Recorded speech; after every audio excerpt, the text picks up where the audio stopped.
No, you're fine. You're absolutely fine. Like me, you're just enjoying it. Yeah, we can sit here after work and just chill out for a bit. That's a Yeah. really, really good idea. That. Yeah. What- You like bird watching and that? No, I've got my blog and I've got friends from all over. There's about 800 people I have, Oh, nice. and I've just come somewhere a bit different. I live in Midlands, so I'm retired there, Right, yeah. and I've just come somewhere a bit different. Darrell Lake, all one word lowercase, 16992. You do. You take care anyhow, mate. Enjoy it. You finish work. Wow. Do, mate, all the best. All right. Thank you. See you later. Ah, a really nice gentleman, that. Well, where are we? We're actually at a place called Stone Creek. I've never been here before. In front of me, you've got the River Humber. Across the Humber, you've got the port of Immingham. I don't think you can see what I can see. I can see quite a few ships in the dock because it's quite a big dock. So what I'm going to do, I'm going to take some pictures of it and I'll put them on my blog later on.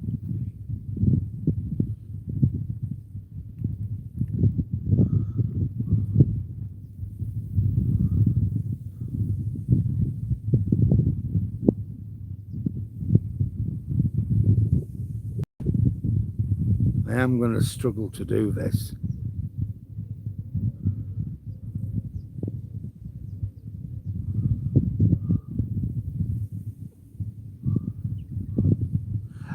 I'll try and do something later on. Whether I can do it or not, I don't know. But anyhow, we're at a place called Stone Creek. Hi Edward. Hi Jack. Yeah, I've done something a little bit different today. I've not got Toby with me. It's 28 degrees. So in Fahrenheit, that's what? About 85. So Toby's at home with his mum. And I thought I'd come and do something just a bit different. I thought I'd come to Stone Creek and we'd take a walk on the river bank. I can't really get up too close to it. There's a lot of marshland. There's the River Humber. If you look at the centre of the screen, you will see a ship leaving the Humber. I'm not sure whether it's been to Hull or it's been to Immingham, probably Immingham. As we pan round, there's another ship. It's about the best I'm going to get, unfortunately. But that's there. And as we come round, you can see Immingham docks. Hi Darren, how are you? It is hot. It is really hot. I've left Toby at home with look after his mother because it is just too hot for him. It's here where I am, it's 28 degrees. And I thought I'd do something a little bit different. So I've come out to Sunk Island and Stone Creek.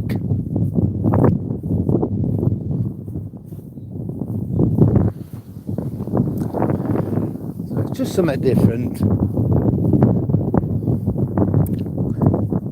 I'm not sure how far you can get out towards the river there, but I'm not going to take the chance. But it's nice you can actually see it.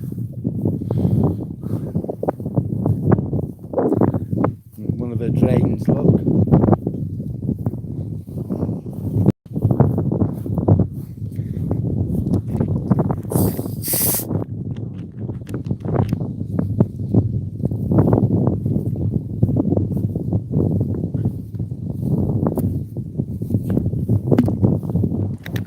We're about 10 miles from Withensea. I've come here in my car. I've dumped the car off so I can go for a walk. So like I said, I've not ever been down here before. I didn't know what Stone... I've seen pictures of it, but I didn't know really what it looked like and what it was like for walking. I kind of thought it will be a reasonable walk.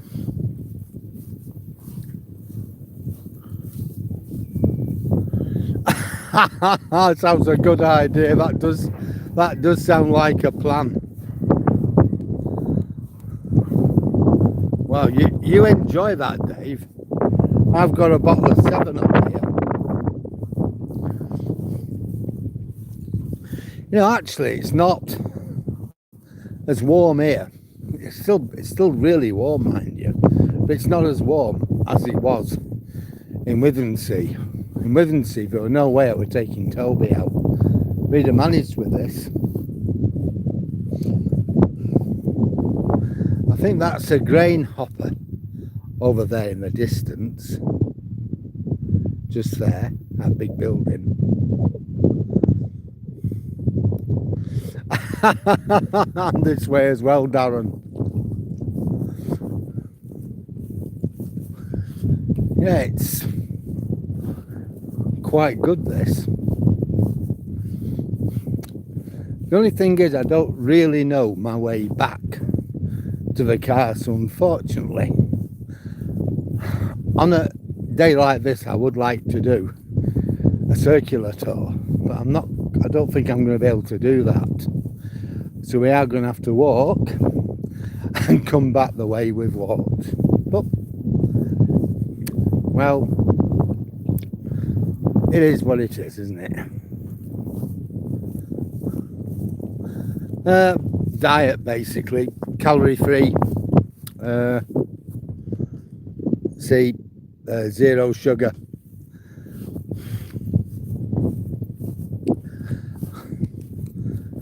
My blood sugars this morning were 5.2, Edward. So that's okay. It's within my limit. It's just about within my limit, so I didn't need to take any medication. And I've got these new shoes on, Skechers, and you know what? They're really good for my foot. This morning I walked a full 6 miles. No pain, nothing. My foot got a bit tired, so I knew it was there, but no pain. That thing what you're looking at, I think is ship's radar.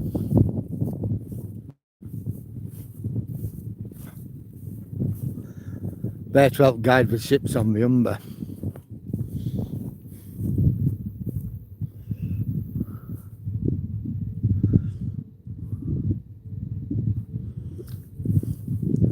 Yeah, it's certainly a river of light, isn't it?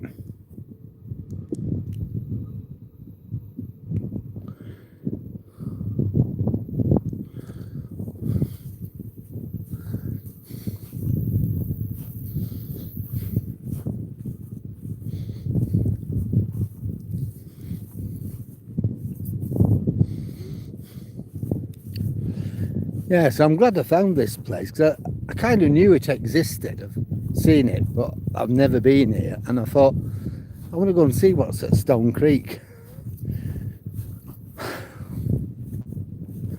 But I've kind of been angling on it.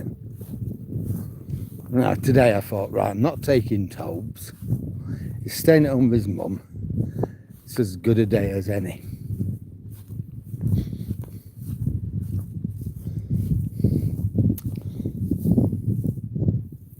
Butterfly.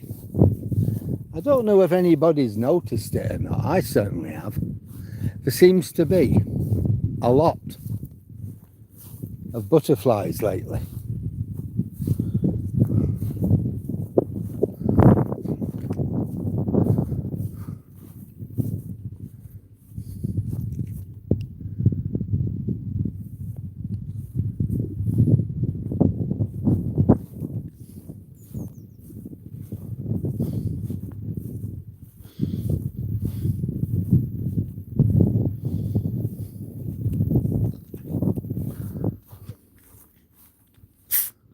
Certainly a busy waterway, isn't it?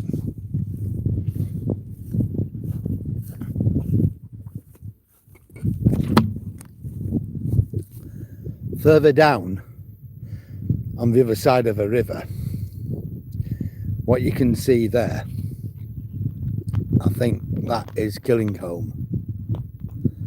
Now at Killingholme, that's where they have a lot of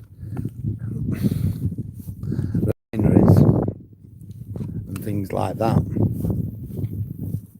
cracking plants and stuff, you know, for the petrochemical industry. I used to have a friend, I wouldn't say a friend, but just somebody I knew many years ago who lived there. He had a cracking job. You know, Scania trucks, he would take them from the dock when they, you know, when they was unloaded from the ship, and he'd take them to wherever they were going to go, you know, to the Scania dealer. And he got paid a really good wage for that. He didn't even have a HGV license, because of course they don't have a fifth wheel on them. So it's classed as a large passenger car. So that's it. He'd just grab the keys, jump in, start the engine. And when there was enough air in the brake cylinders, put his foot down, bump, straight onto the M180 to wherever he were going. I wouldn't have minded doing that myself, to be honest. I'm not seeing him in many years, so I don't know.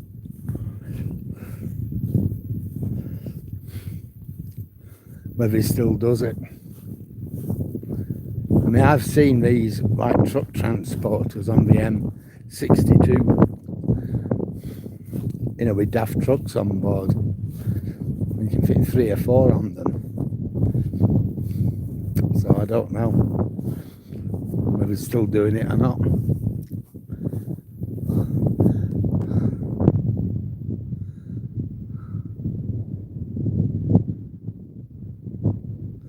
Yeah, that's it. That is a one, Jack. Yep.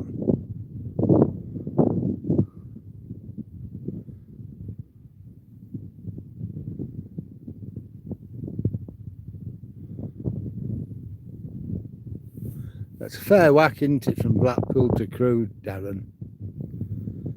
Yeah, you need to deal with that though, Edward. Eating chocolate. Film cola, well, yeah, I suppose so, Jack. Yeah.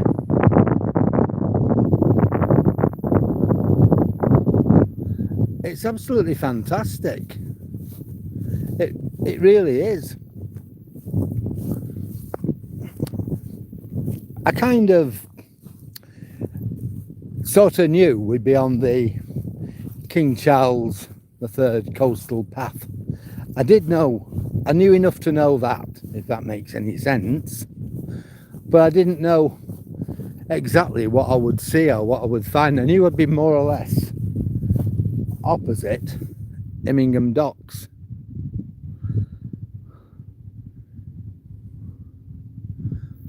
You can see the cranes there for Immingham Docks, and we can see that ship there.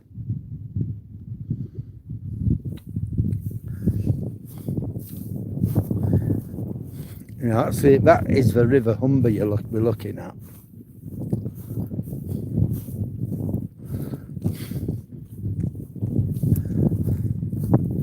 I don't think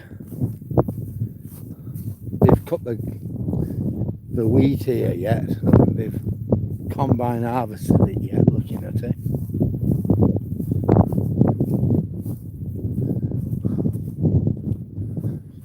We should get to the end of here, and I think you might, or you might not. Or I'll get it, but whether I can actually do something for you guys, I don't know. But get a look at King George V dock in Hull.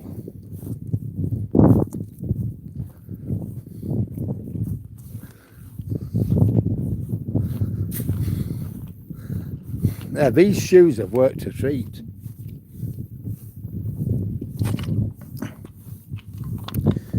I mean, 6 miles this morning.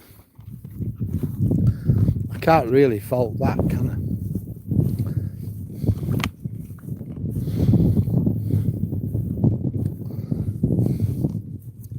And my foot felt okay.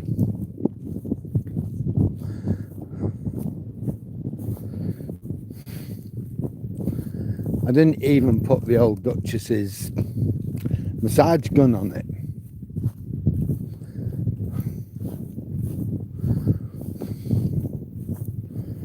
So I'm happy with that.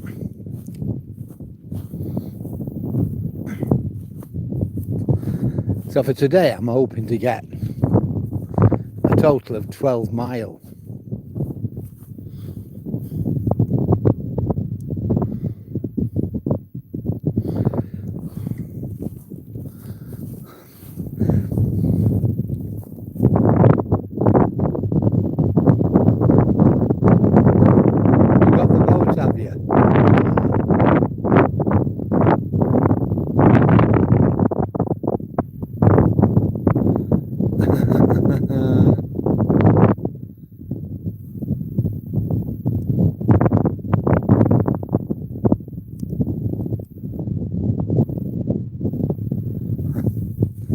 Then there's, what do you call it?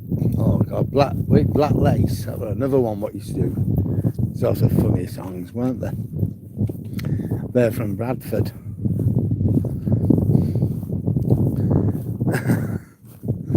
Yeah, the Wurzels. I thought you'd like them, Jack.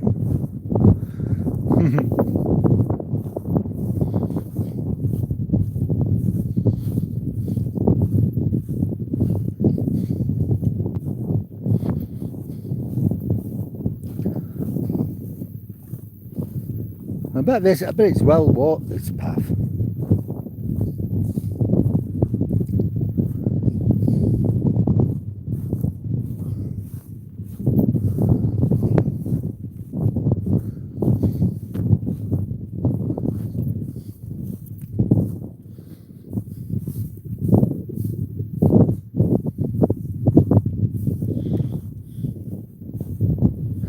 It is peaceful and it's quiet here. Well, I got a letter from the hospital about my eye test, what I had. But yeah, they're happy with it. No sign of any damage due to diabetes to my eyesight. And they said we'll contact you for your next appointment, which will be in 2 years. So that's a relief, really.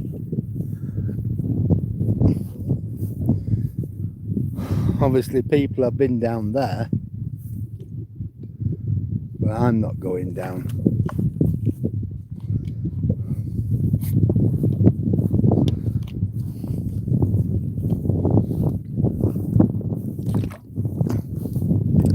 I'd love to get a bit closer to the river, but my common sense tells me no.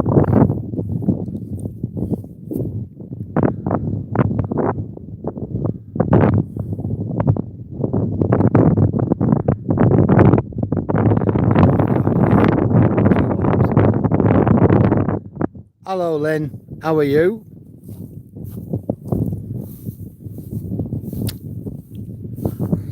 Oh, well, we got something a little bit different today. Instead of walking around Withensea and things like that, I thought to myself, let's go to Stone Creek, which is a little bit inland, but close to the River Humber. I wasn't sure how close or how far away, but I like this walk, it's pretty good.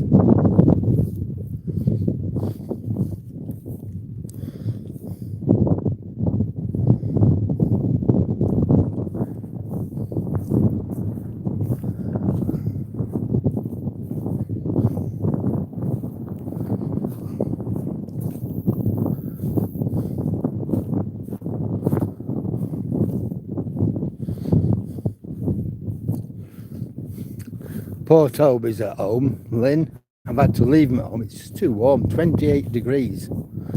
Just too much. So I've used this opportunity to do something, in the words of Monty Python, something completely different.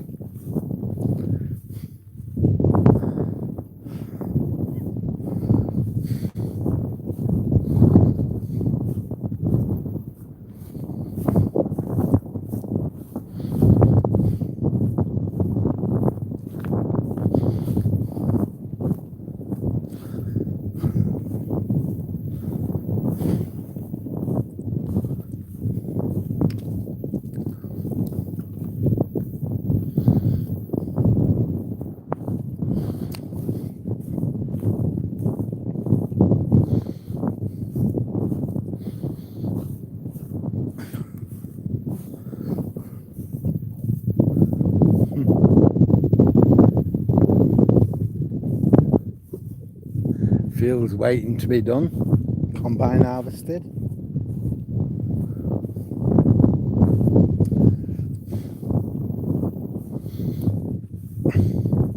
The tide's actually coming in.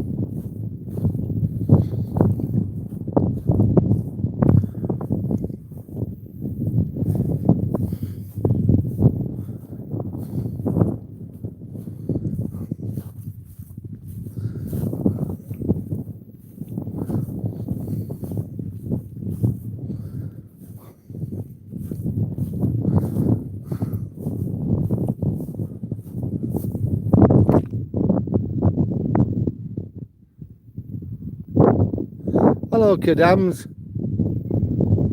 Yeah, no, that is good news. I'm really happy about that. It's just taking a worry off me, really.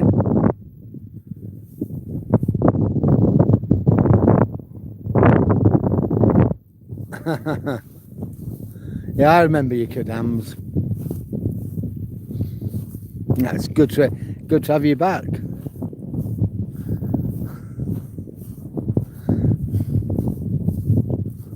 Hiya.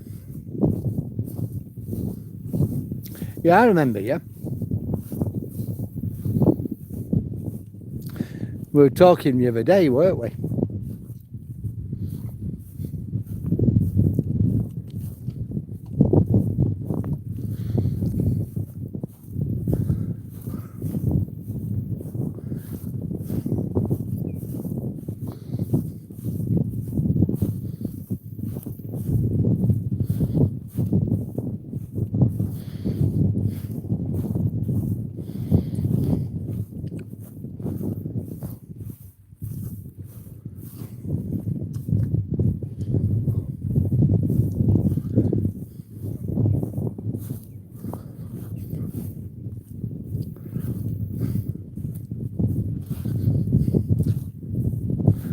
Yeah, I'm really enjoying this walk.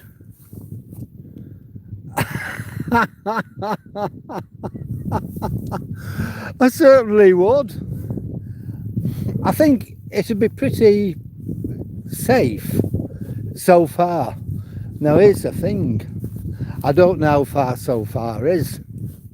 If you look, there's like a mud line. So I think it'd be pretty safe up to there, maybe. But then you don't know. You come across a little bit and you end up in it and you can't get out. You know, if I got myself in trouble like that, I could probably, I've got what 3 words, so I would be able to get out of it. Yeah, I'd get somebody to come and help me. I'd be able to float probably for a good 30 minutes. By that time, they'd have found me.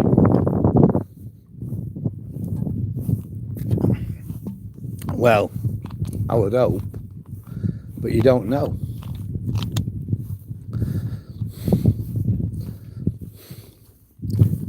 So I'm not even going to attempt it. I'm quite happy walking on top of this dike.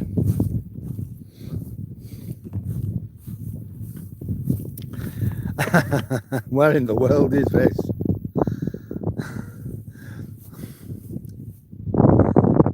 where in the world is this, Greasy? I'm at a place called Stone Creek, and I'm on the King Charles III coastal path. I'm walking towards the village of Paul, which from Stone Creek were about 6.5 miles. I'm not going to walk the full 6.5 miles, but I'm probably going to walk maybe 3 miles and then turn around and walk back.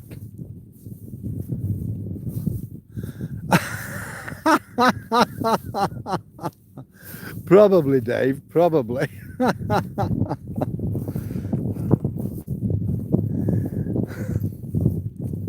No, it's just nice walking on this dike. It is quite nice. I know I'm safe. And I know nothing can happen to me. I'm missing Toby a bit because he is the second man.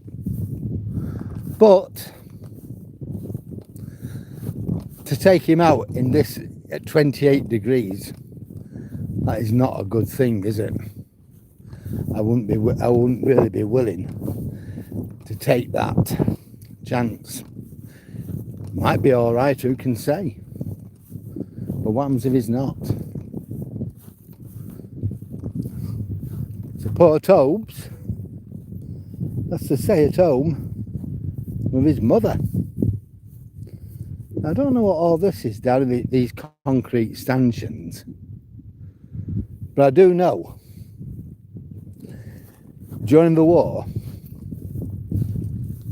there were lots and lots of ack guns and other anti-aircraft types of guns along the whole Humber, protecting Immingham, protecting Paul, protecting Hull.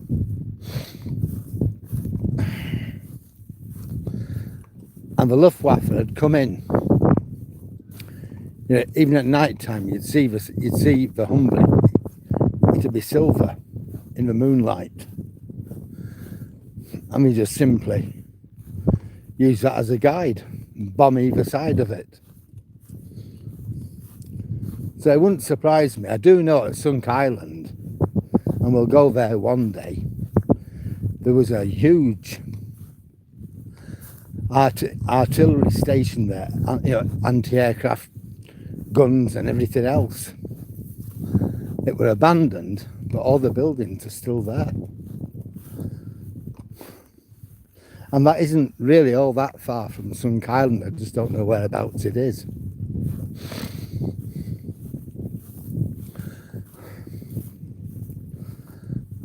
One of the tricks we played on the Luftwaffe, they actually laid out an imitation small scale Hull docks, put lights on it and all sorts. From the air it would probably look like the docks, and bombers would bomb it rather than bomb the docks. How well it worked, I don't know. But they did do that. I suppose when you're in a total war like World War II, every little helps. Yeah, it's a lovely walk, it really is. We're in Wisconsin, wow.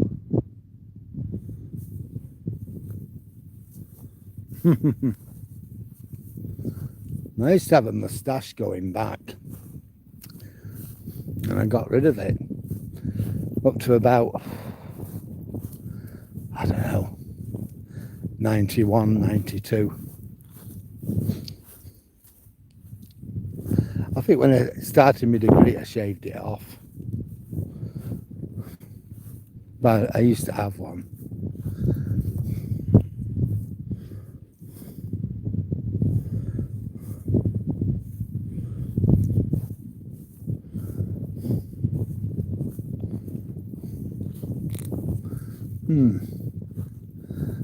From here, I think our pathway gets a bit more challenging. I don't know.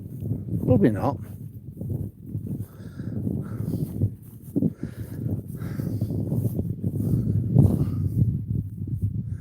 So we can see the chemical park, a bit clearer there. And here, the tide's in now, so we can see ships leaving. Let's see who that one is. We've got 1, 2, the red one, which is like a service vessel for the oil fields, and a third one at the back of it. It'll be very different to the last war, wouldn't it? If we had another war.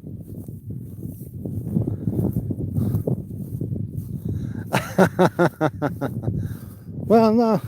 One thing, David, is I do enjoy history. And modern history is my thing, especially the war years. So every now and again I'll come across something which I'll share with you, and I'll tell you all about it.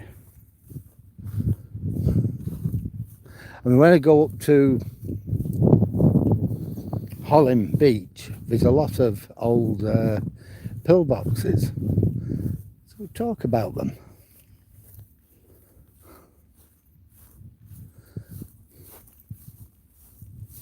Yeah, I've been to Scarborough.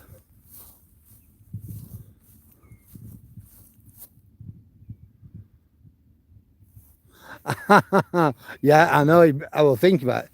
It's your Freeport convention thing, isn't it, soon? Yeah, I've been to Scarborough loads of times. I like Scarborough. I like Whitby. I like everything on the Yorkshire coast, right the way from Withensea, right the way up to Redcar. It's all just amazing. You go to Blackpool, you're going to spend a lot of money on nothing, on just being there. You go on the East Coast, you'll have a better time. Or I do anyhow. It depends what you want. I mean, people want, oh, I don't know, that sort of, all the razzmatazz, fun fairs and thrilling rides and all the rest of it. And yeah, Blackpool's the place. I'm not really into it. Walking up here is what does it for me.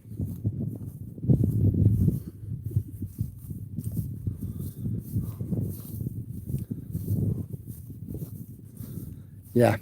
Oh no, I totally agree with that. With the sentiment there. Kadams.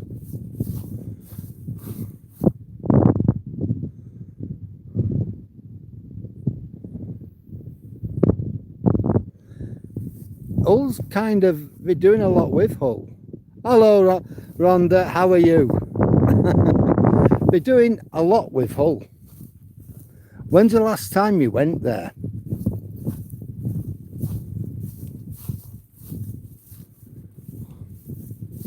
Oh yeah. Hi Guy, how are you? Well, we're out on a trail. We're by the side of a River Humber, which you can see there, Guy. Over there is Killingholme, and further along we've got Immingham.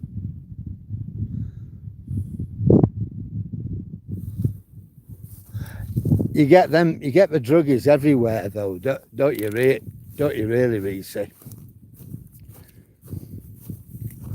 But they have done a lot. Have you seen the Queen's Gardens since they've done it up? It's at the back of the college. That's amazing. They have spent a lot of money on Hull, and they're spending more. The Maritime Museum reopens, I think it's the 8th of August. So at some point, we'll definitely be paying them a visit.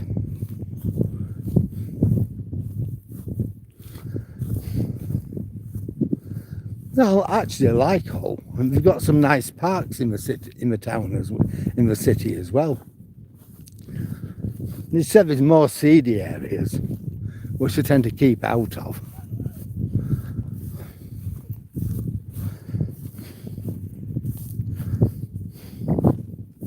But we've had a few walks around the old city, and we've all enjoyed it.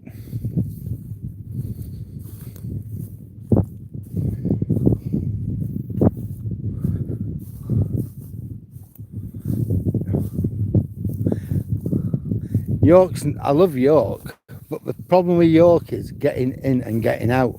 Whenever I go to York, I tend to park at Cotmanthorpe, at the park and ride thing, and just get the bus in. So it's a lot easier.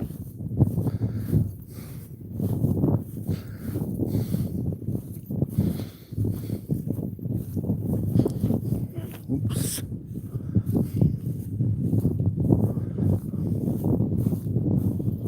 I don't know what we've got down here.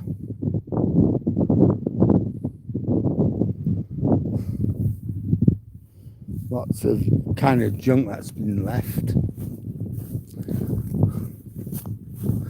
That's it when you get round the edgelands of any big conurbation. This is what you get.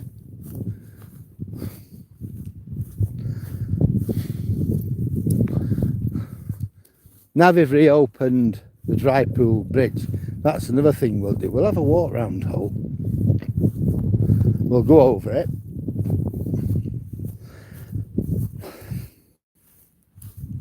And they are going to be dredging the River Hull at the moment, and they're going to have the trawler that they have that's been renovated in one of the dry docks on the river. So you know the town is changing, and as I said, when you get out of the centre of Hull, some of it is really nice. But there's a lot of history in Hull. I mean, Hessel Road's a bit of a dump now, but in its day, that was the very beating heart of Hull.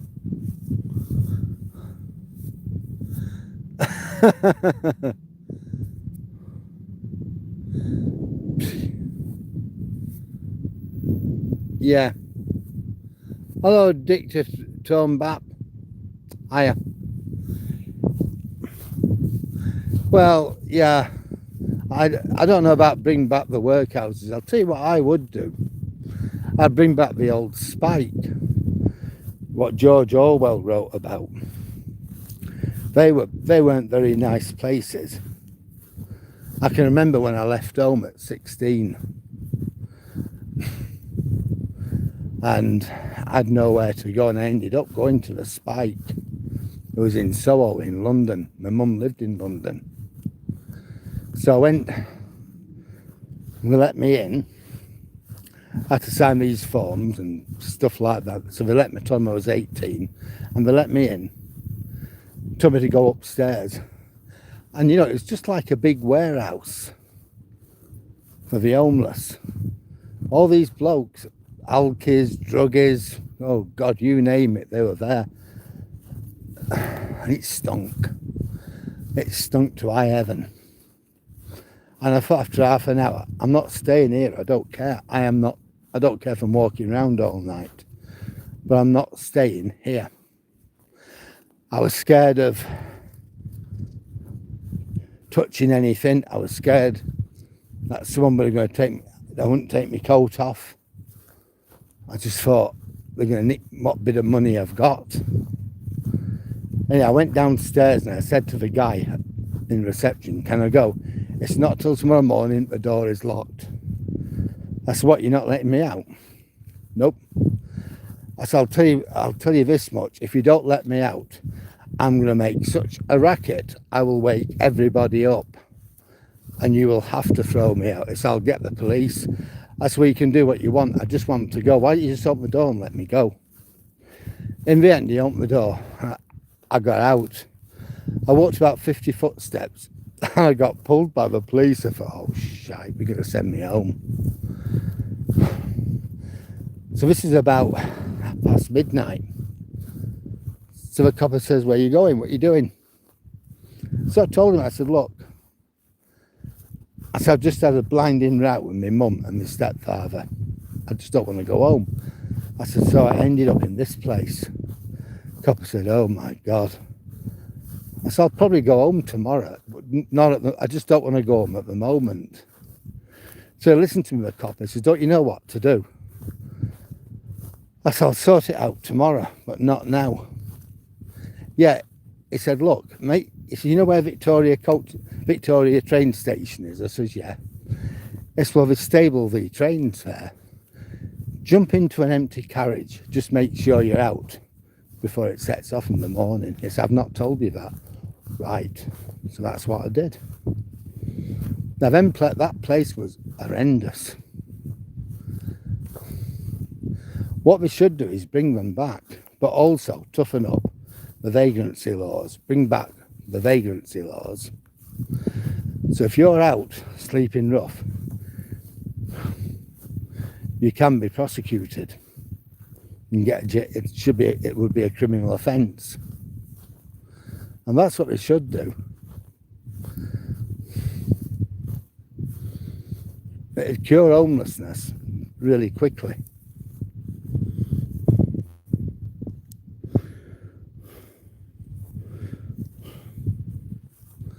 Me, I went home the following day, went to work, had a wash in the toilets on the train station, got the tube, went into work as if nothing had happened. Went home that night, said nothing. They said nothing, I said nothing. And it just disappeared. Now you can see that building now. That in the centre of the screen, I don't know, but I think it's a grain hopper. And to the right, that's Killinghome. You can see, I don't know if you can see the flame in the centre of the picture. That's great, is that? That is absolutely brilliant, Kadams.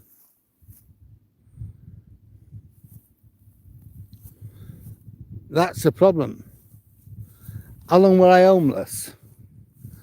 Well, that is a moot point. That night I just went home following day. But within a few months, I didn't get on with my stepfather. Life weren't good for me mum. It weren't good for me.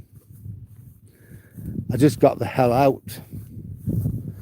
And I wound up in Burnley, in Lancashire. I was just short of 17. And the next few years, there were times when I were homeless and there were times when I wasn't. It was a bit, I lived a very precarious life. You know, you're working at 16, you don't earn any money hardly, you just earn coppers. In them days you did. See, depending on people to help you out, let you keep at their house and things like that when things are bad. And I was homeless on and off, you could say, for about 3 years. When I got to be about 19 or 20, things started to get a bit easy for me, a bit easier. You know, I was able to support myself properly. Didn't have any luxury.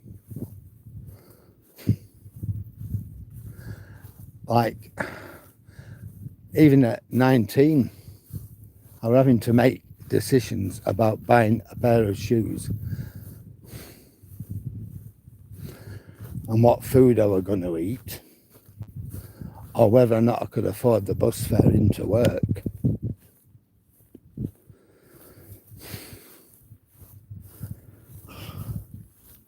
So my life was pretty precarious, really. When I was 25, I met the old Duchess. And then from there, neither of us had anything. But from there, we supported each other and we made a life. There's a ship.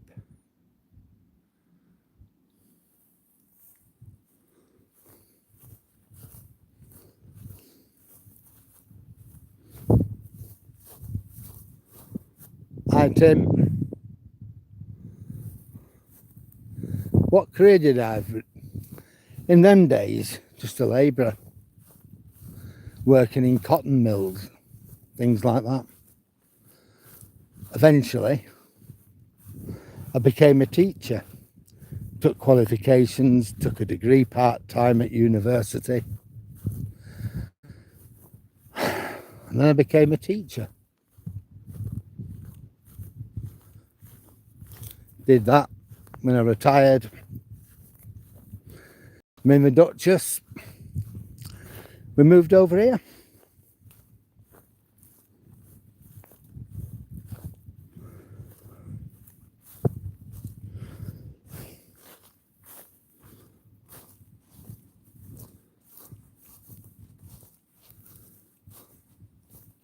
All right. Oh my God. 116, jeez. How did you manage that? I know Arizona is hot and I know it's mainly desert.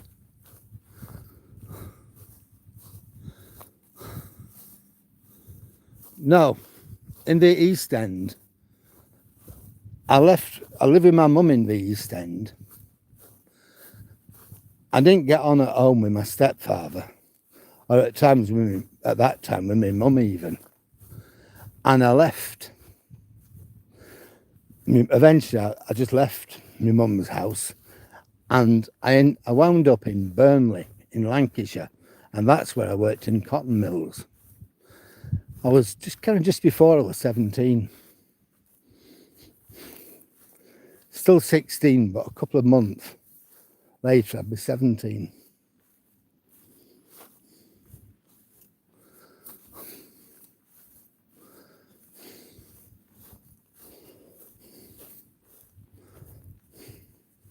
And that's when I worked in cotton mills, doing all sorts of crap jobs like roller carrying, pern stripping.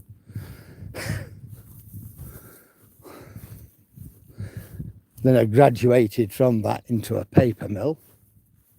That was good. Well, that was hard work, but the money was good.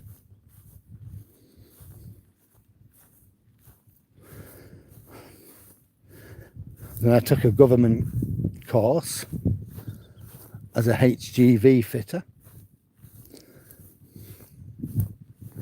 And I got a job with Foden truck makers as a mechanic in one of their service centres. So that was good. Then Foden's went bankrupt. By then I'd met the old Duchess.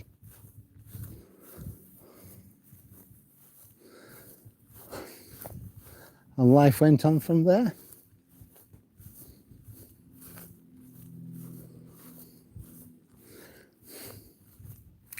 From here I can see Salt End,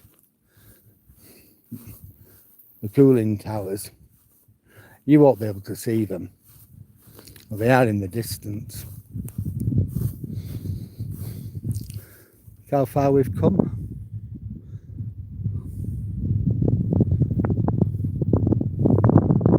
We've walked approximately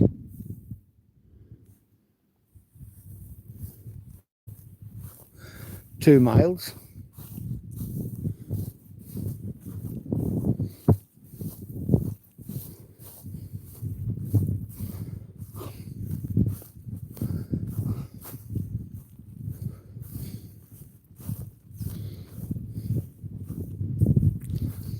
So this is your Humber and your tides in.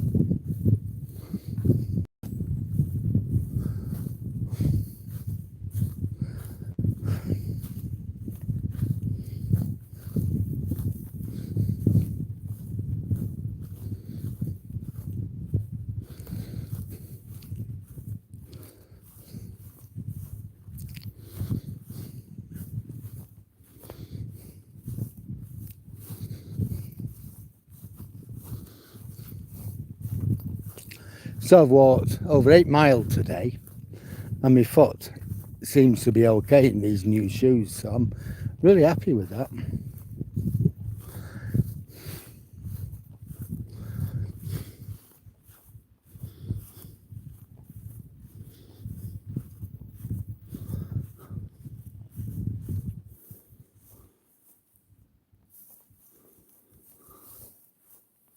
Yeah, don't worry. Spare me a second.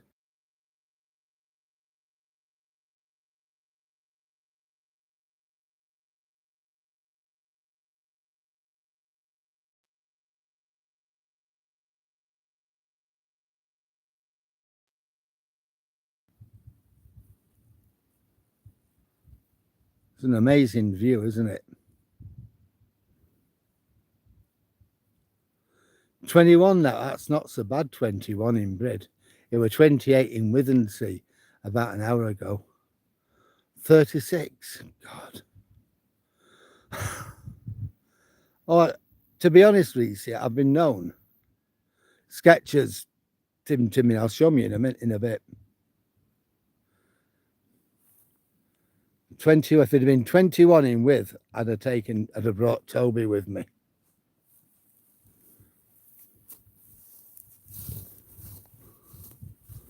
It's just unbelievable, isn't it? Yeah, I'll show you my shoes.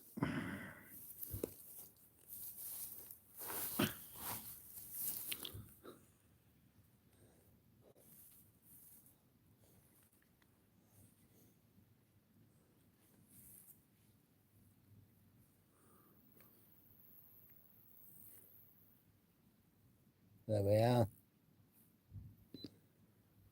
Be quite good on the inside as well.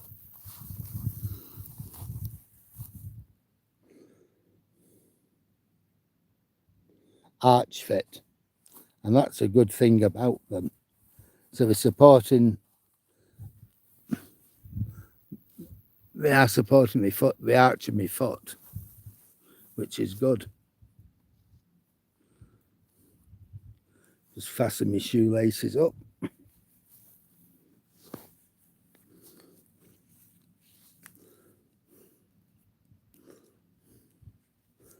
Me and Toby did 6 miles this morning and my feet were fine.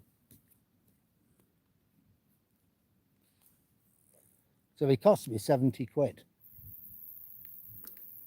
Oh, God.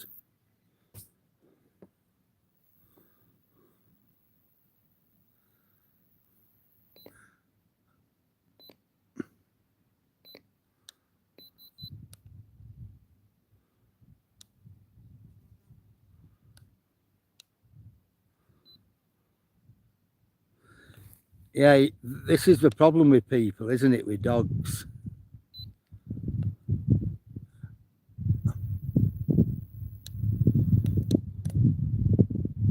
I'm back now. You're right, Reese.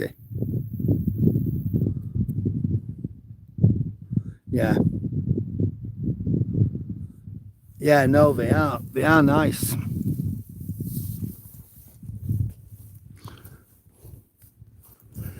Well, my rule is with Toby,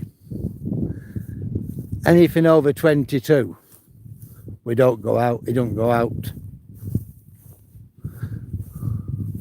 If I know there's a decent breeze blowing, I've been known to go up to 23, but anything more than that, not really.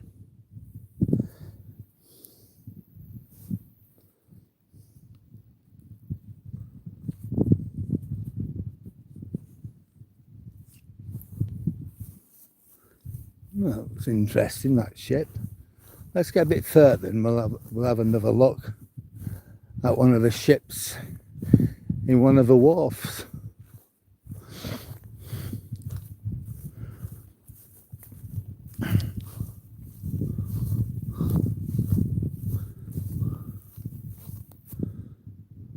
Scarborough, yeah. I remember the first time we ever went to Scarborough. There were me and there were Pat and the 2 boys, and we got the train from Burnley. And we thought, what a marvellous place. It's not Blackpool, it's a lot nicer than Blackpool, it's cleaner than Blackpool. Oh, we loved it. And we were walking right down the beach,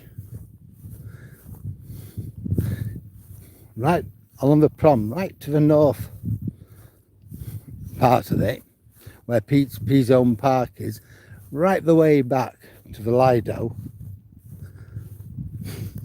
We just thought, it's all brilliant.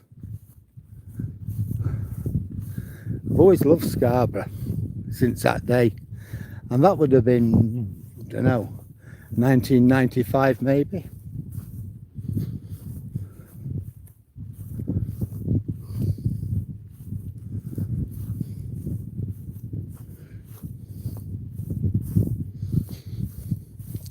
The old Duchess couldn't do anything like that now. But in them days, we'd think nothing of walking miles and miles and miles.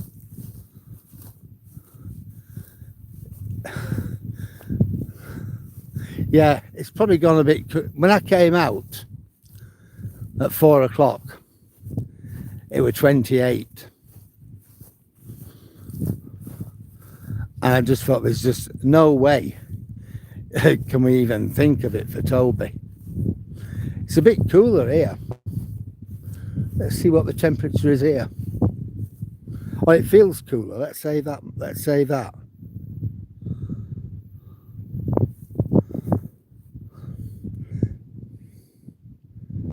$28.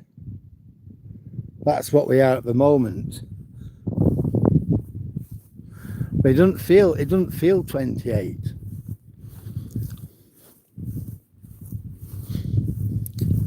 But here's the thing, that's in Immingham. And Immingham is over there, across the water. That's Immingham.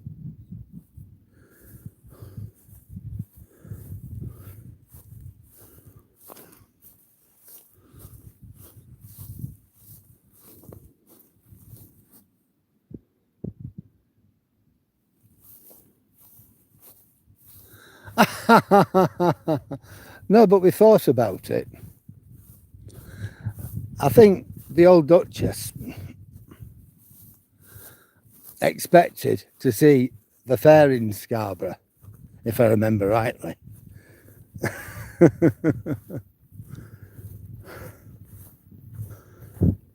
But she really loved it. We both loved it.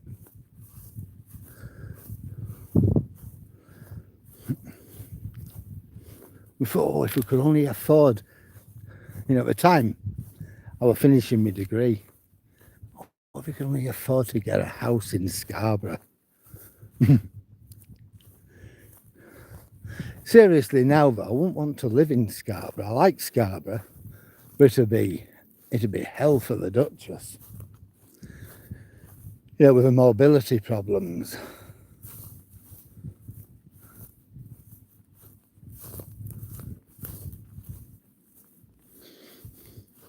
She would really struggle. Like, she couldn't do it. You know, Scarborough, it's all uphill, isn't it, wherever you go.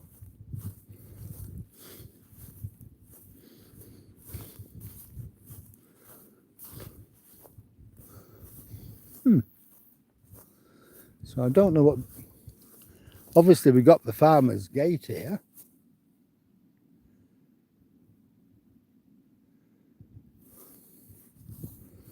So I don't know. Again, I don't know how safe it is to go down there.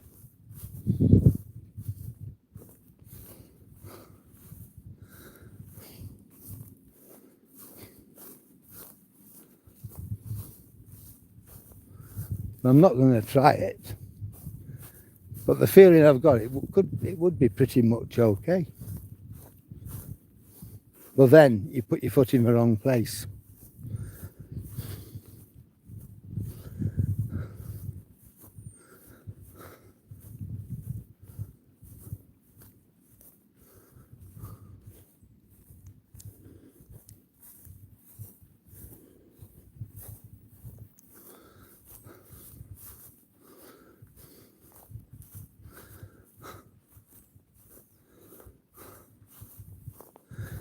I'm quite enjoying this.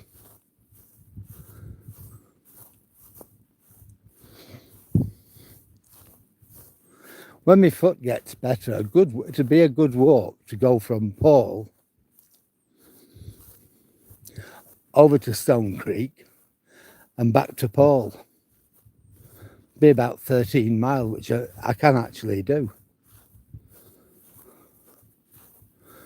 But I don't think I'd have Toby with me if I did that.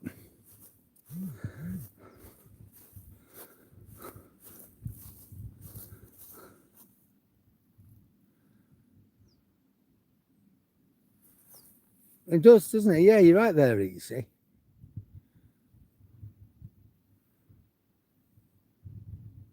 Yep, I'm walking again, fresh tracks, yeah. You're in Norfolk. Well, I'm in East Yorkshire. Yes, it is very hilly.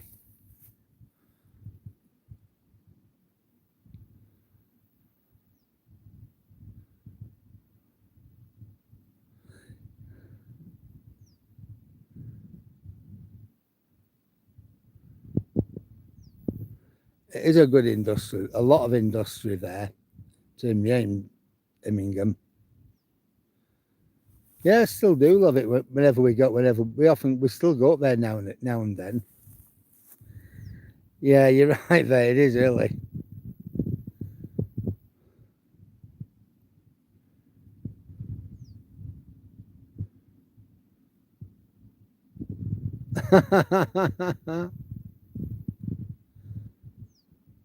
Where am I today, Fresh Tracks? Right, I came to a place called Stone Creek. Now I'm about 3 miles off a place called Paul. So I'm walking along the River Humber. What you can see over there is Immingham Docks, a grain elevator, and the chemical park.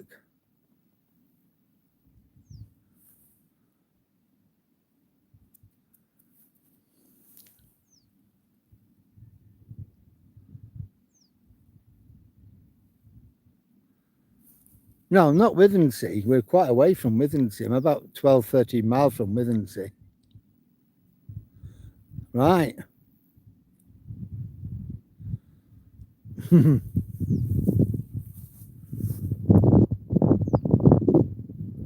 I won't be doing, Tim. I'm way off from Withensea. And you know the fair shuts at about 6.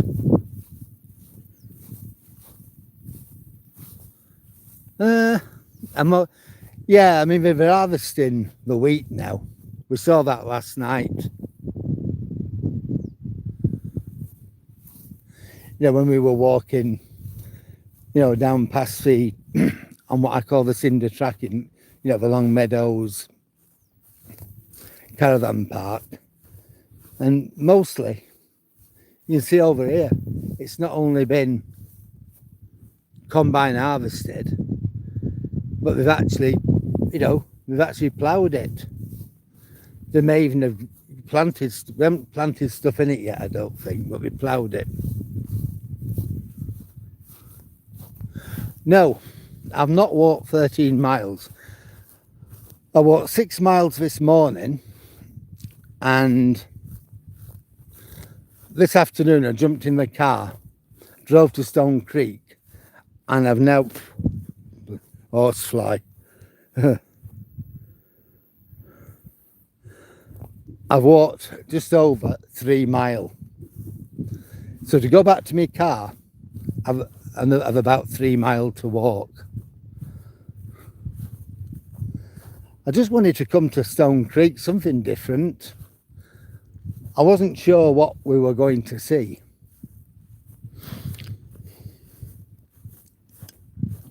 But I thought, I know we'll be close to the Humber.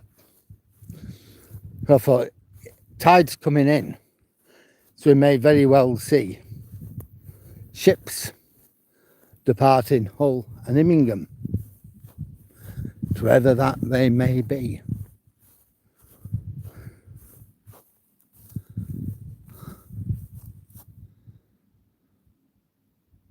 It is a mighty river.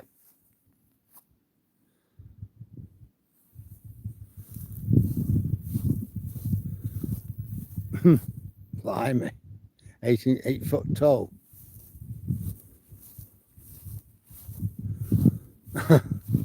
Something different. Yeah. That's what I thought. I thought it'll do me good.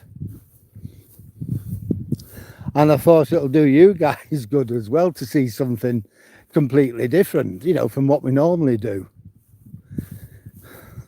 I've been wanting to go for a walk around Lincoln, but my foot has been absolutely awful with that plantar fasciitis.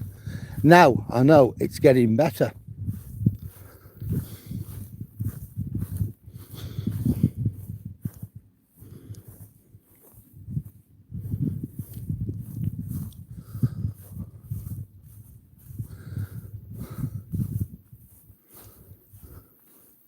You know, and that's it, isn't it? When you know you can do something. If I were walking around Lincoln, a long way from home, I don't think that wouldn't be very good.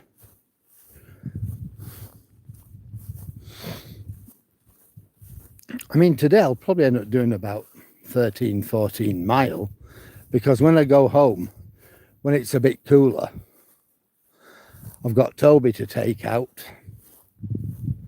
We won't go far, we'll just have a look around Valley Gardens and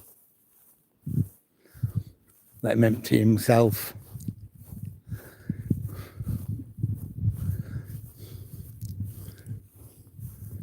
Tomorrow I might take him up to Hollim or something though, give him a good run, you know, before it gets too hot.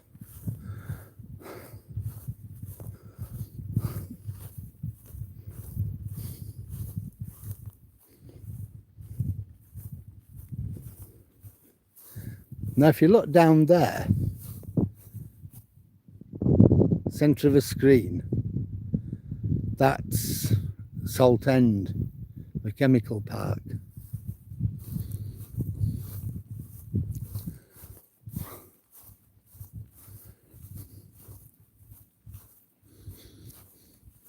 So that's just east of Hull.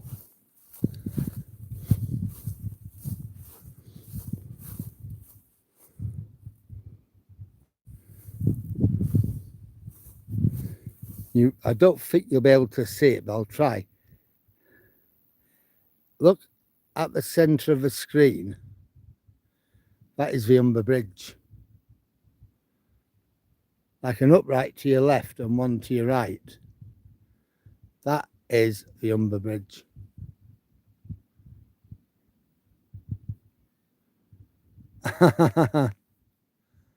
Lime pie, wow.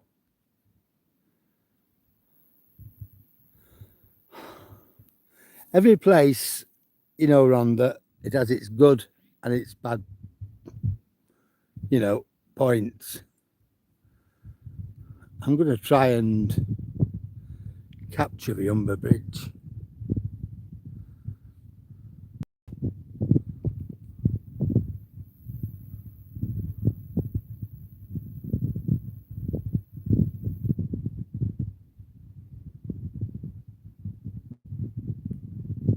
Wait a minute, try it again.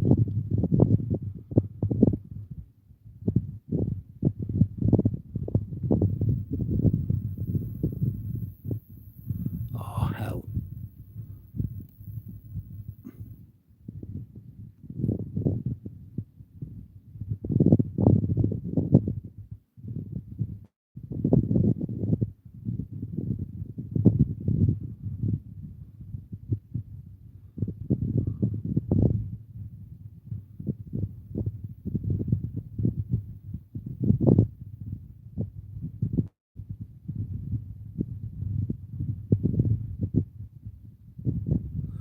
I've got it. How well it'll turn up, I'm not sure, but I should be able to maximise it when I get home. And if I can, I will put it on the, as a note on the website, on the. So the Humber Bridge from here is about 11 miles. It's about 5 miles east of Hull, and I think we're about 6 miles from here into Hull itself.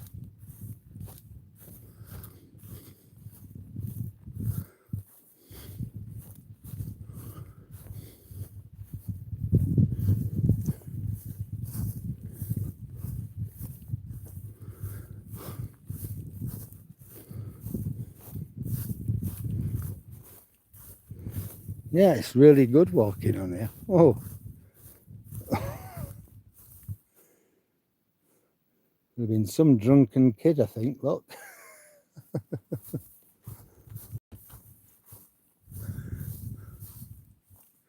You're very welcome. Yeah. What kind of chemicals? I'm not entirely sure, but I do know they bring oil and gas ashore there to Saltend. But other than that, I don't. It's something I can find out. If you go on my channel, we have a walk, which we did from Paul, the village of Paul, right over to Heddon. So like a 5 mile walk, 5 mile then, 5 mile back, which I did last year. And we go right past the chemical plant.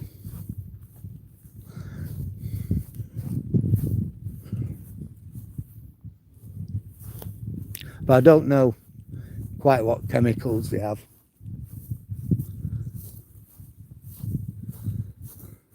Yeah, I think at one point, Tim, when it was built, it was the biggest in Europe, I think. Yeah. Oh, I know, but it's a long way to come to ditch it, isn't it, when you think of it? You know, from the nearest settlement, I think we're about 3 or 4 miles. Well, from the Stone Creek, where I started this, we're just short of 3 miles. 2 3/4 miles. To Paul, which I think will be the next settlement along here. I think that's just over 3. But here's the thing, you've got a big mud flat in between.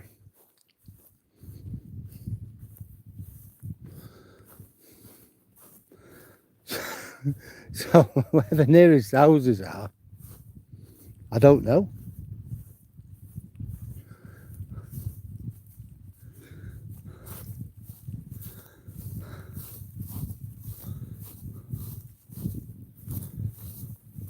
Yeah. It is, isn't it? The views are just, they are breathtaking. There's another view of the Humber Bridge, but I'm not going to be able to get it.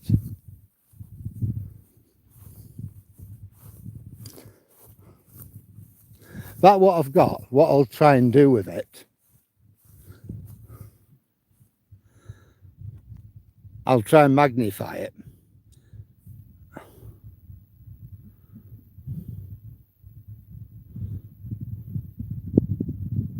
Let's see if we can get the Port of Immingham. We might do it that.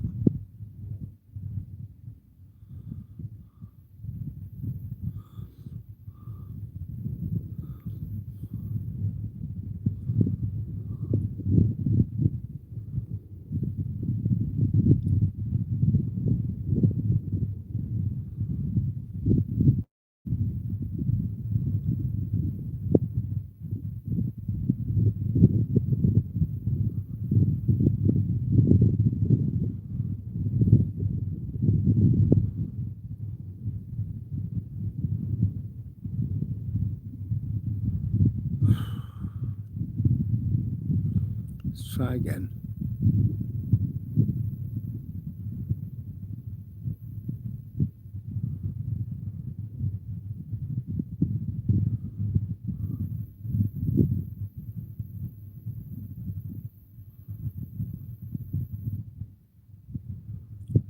Ah, that's better.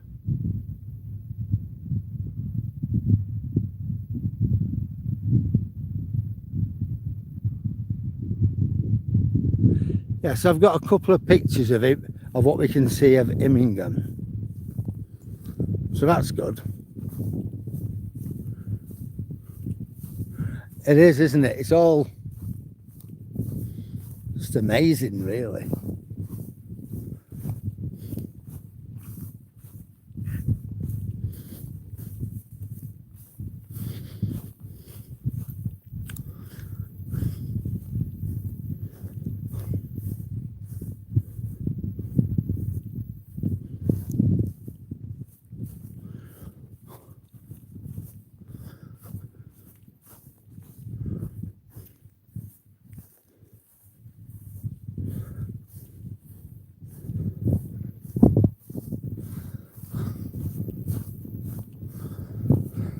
Well, I'm just going to go about another 400 yards just to see if we can see anything of any great interest.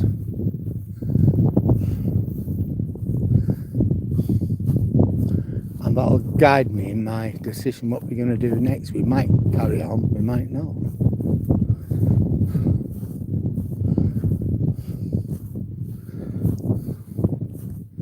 It's looking to me like this dike comes off towards the river.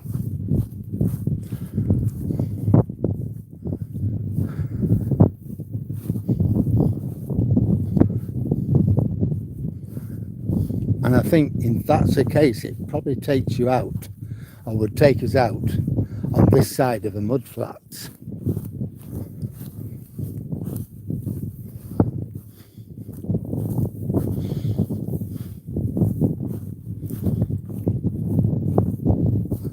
Yeah, I was asking about the chemical works. I think at one time, probably in the First World War, I think they made explosives. But again, I'm not sure.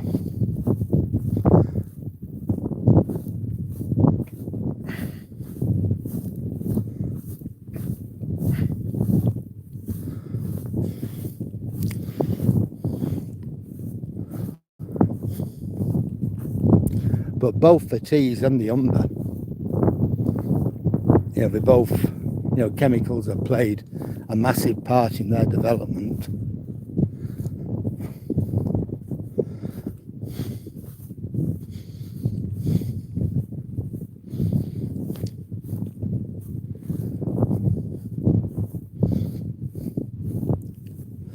Ah, that's interesting, but I wonder why that's there. It's a trig point. You normally have that on the highest, in your highest position.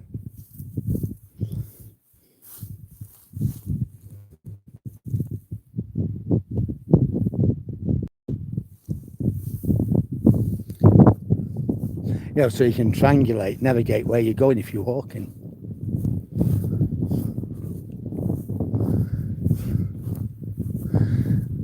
Ah, I was hoping it should take this route would take us a little closer to the river. It will, but not. It's going to veer off. Now we don't have it here. Yeah, cod liver oil. Yeah, that's what we have. It. Don't want that on a salad. Ooh.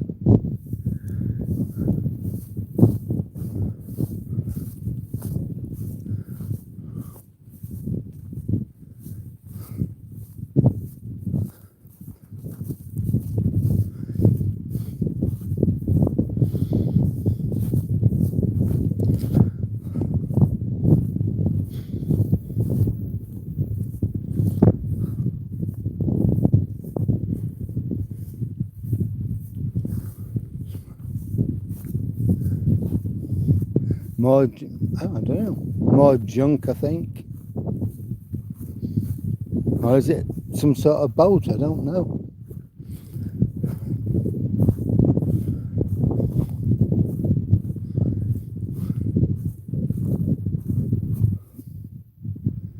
Now look at that on the other side of the river. I don't know whether we're going to see it or not, but a big ship. There's two. back to back.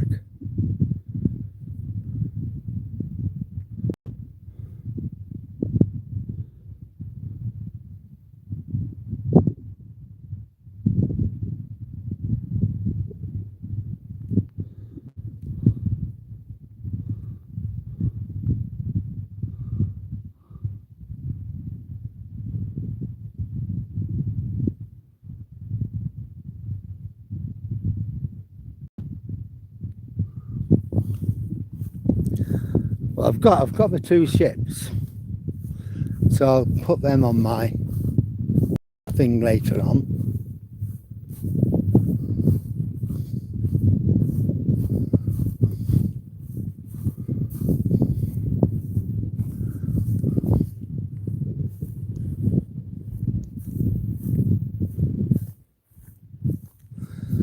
Well, I've done 3 mile. We've been on for an hour and 22 minutes. It's going to take me an hour to get back. So I'll be putting my best foot forward. So that's giving us 2 hours, 22 minutes. I'm not going to go any further, because the further I go, the further I've got to come back. I don't want to put my foot back where it was, even as recently as last week. But you know what? I will come down here again, and we'll carry on as far as we can go.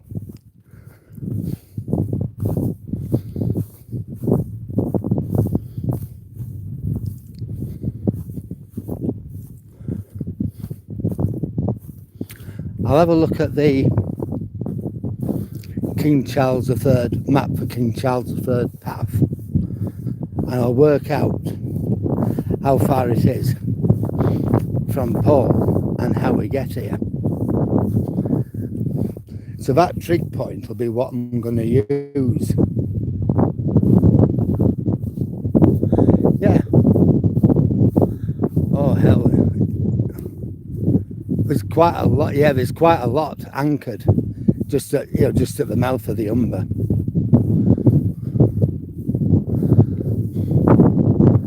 Yeah, what you call the Mingham anchorage.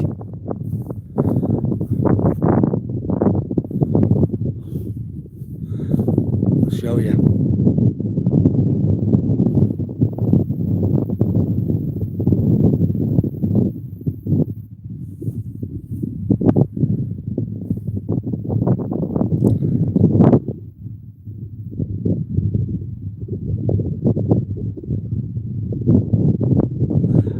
I can't do anything at the moment. My marine traffic app doesn't work here. Pity that.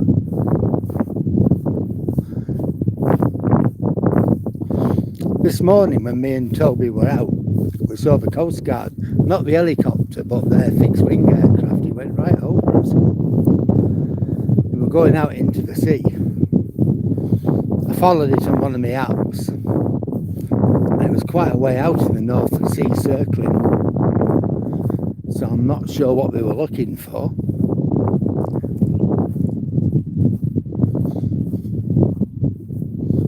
Or what they could do if they found it. So you've got quite a long way to walk back. But it's good. It feels nice, my foot's not hurting, so I'm actually enjoying it.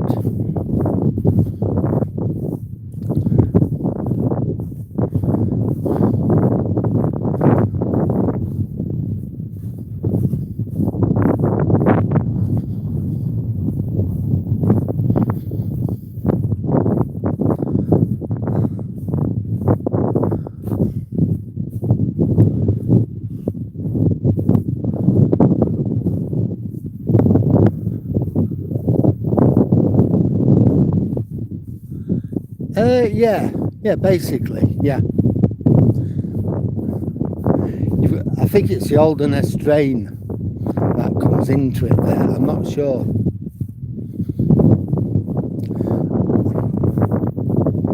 It's one of the big drains. I'll show it you when we come to it.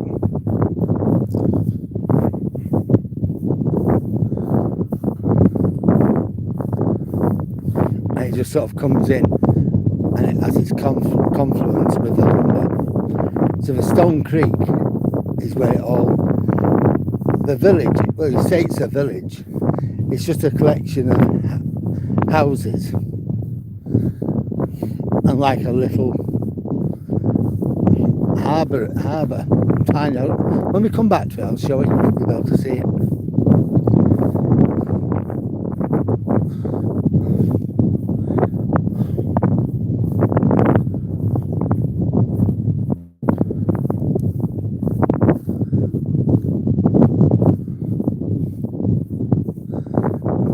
We just got 2 3/4 miles to get back now. So I'm looking at 7 o'clock by the time I get back to my car. And that Duchess is likely to hang me when I get home.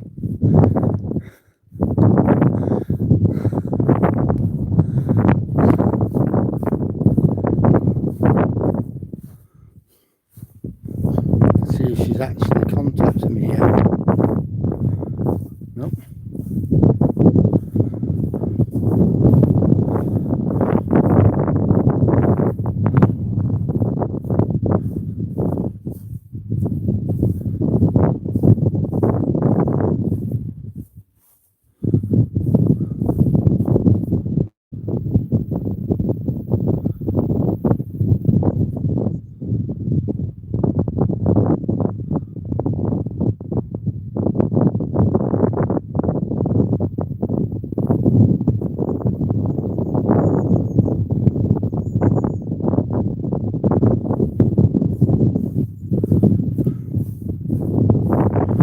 Well, I've sent her some pictures. I don't know when she'll get them.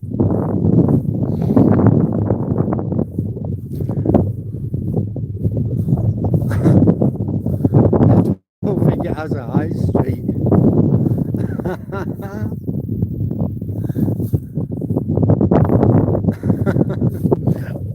It's literally, I'll show you when we get there, but literally there's nothing there.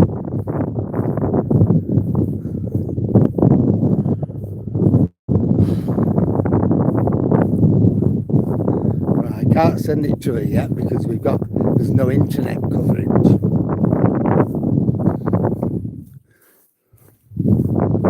I'm glad I've got you guys, because if I ended up going into into the Humber or something, you can phone somebody up and say, look, Daryl's somewhere near Stone Creek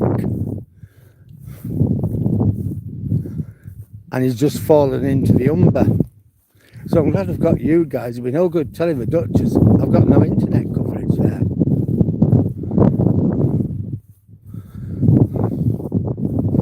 I keep thinking, where's Toby? Oh, he's at home.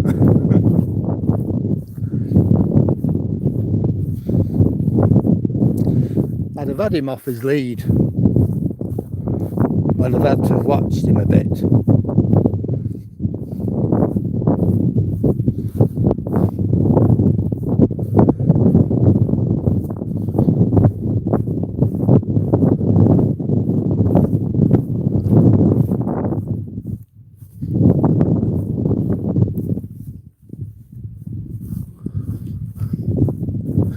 Right, we're on the long stretch now.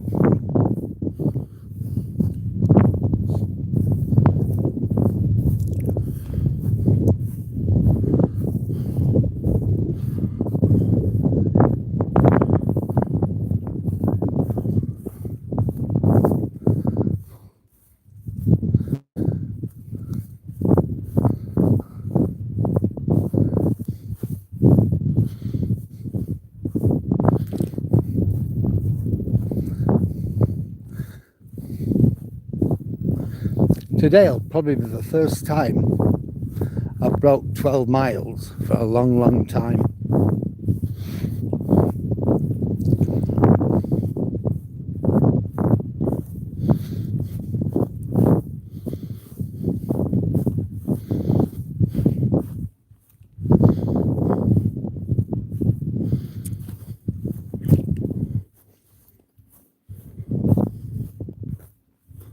Hawthorne.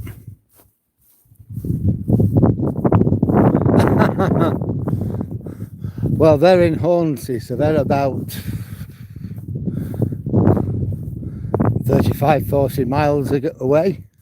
Now, if anything happened to me, you'd have to call anything like that. You'd have to get hold of 999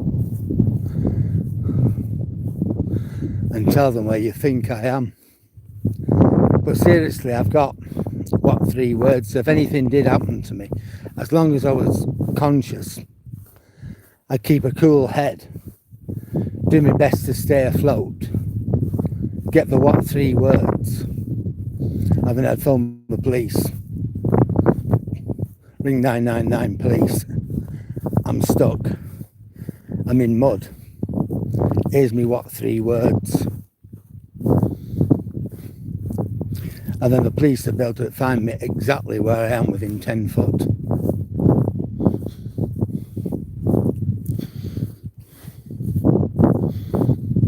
If I was in the Humber, actually, who wants to call it the Coast Guard,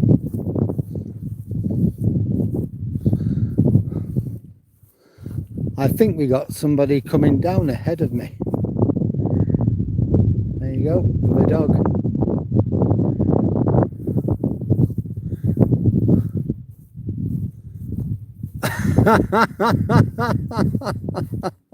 That's bloody true.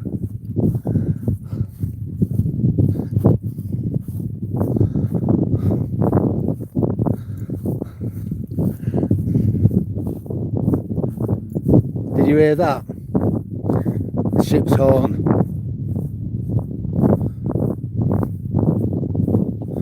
I don't know where the ship is.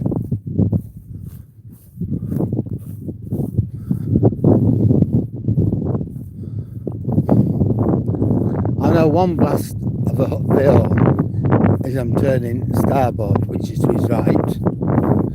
2 blasts, I'm turning towards port, which is the left. 3 blasts means I'm reversing. 5 blasts, it's asking another boat what its intentions are. I don't know what 4 is.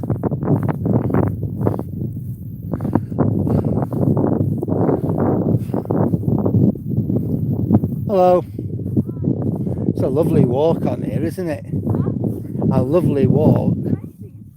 It really is. Yeah, I know, it's just amazing. Well, I've just walked from Stone Creek up to about 3/4 of a mile, but I'm going to have to go back. I were thinking of walking to the mudflats at Thornton, but then that's another 2 miles, I think. okay, I'm heading to Paul, so how much further am I gone? 4 miles?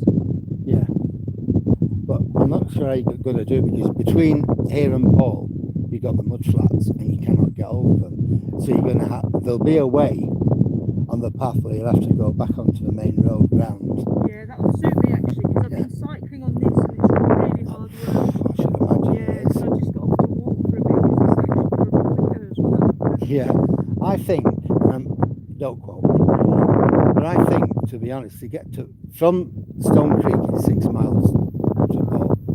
So I think you've probably got about another 4 miles, including your diversion round.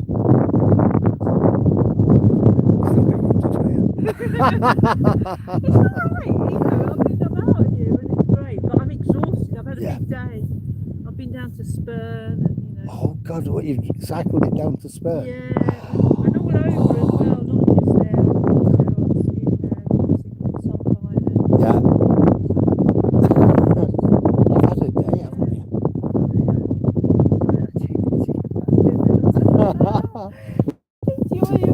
And you too, love. Take it easy. See you again. Bye. Wow. It is heaven. Yeah, all right, Kadams. Catch you later. See you again. Yeah. They're just little snippets of information I know from Coast Watch. So it is absolutely brilliant. Rhonda.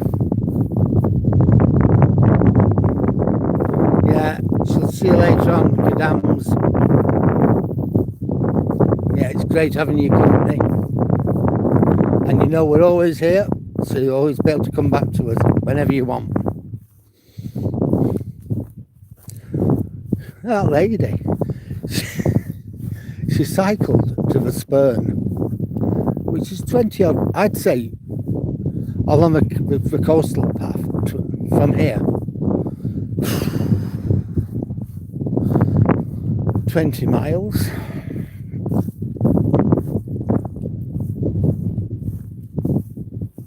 There, so she's all the way back, and she's still got, I think, about 4 miles to go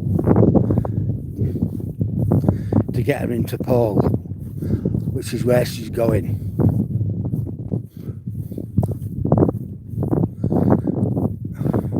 I get why she doesn't want to ride a bike on here.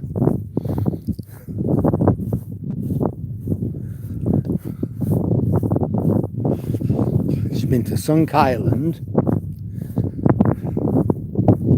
Now, Sunk Island used to be marshes hundreds of years ago, but then they built a series of dikes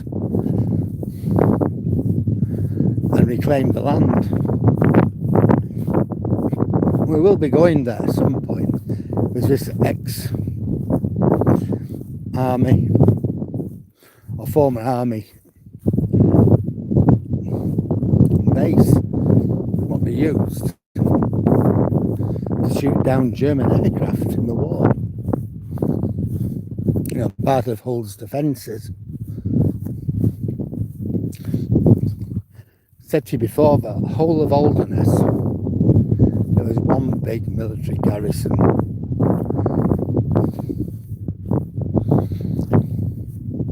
You know, I'm a member of a rambling group, and because of my foot I've not been able to go rambling. Yeah, she's been up the Spurn.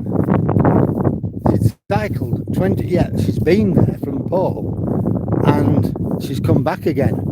So it's 20 miles, about 20 miles there and 20 miles back.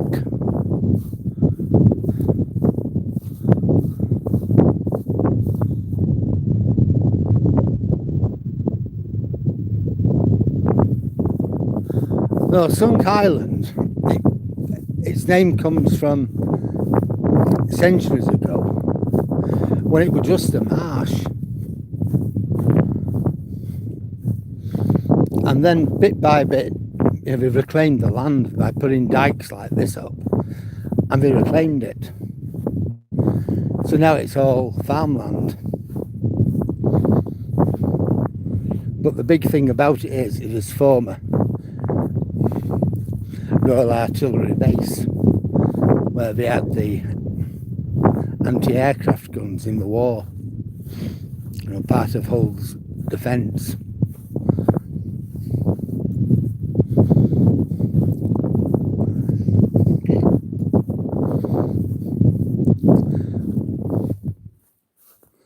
Well, we're almost level with what I think is a grain elevator. There, look.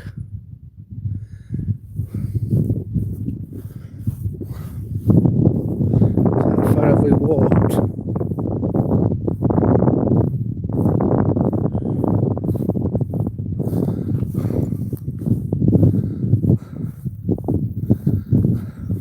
Well, since I turned around, we walked 3/4 of a mile.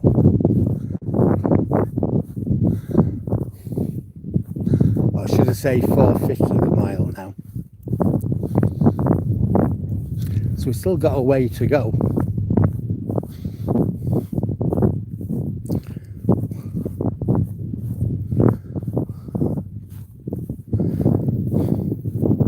So what we've done, it's a bit like my walk around the cliff, but the whole thing, because I normally pick you guys up after I've done a couple of miles.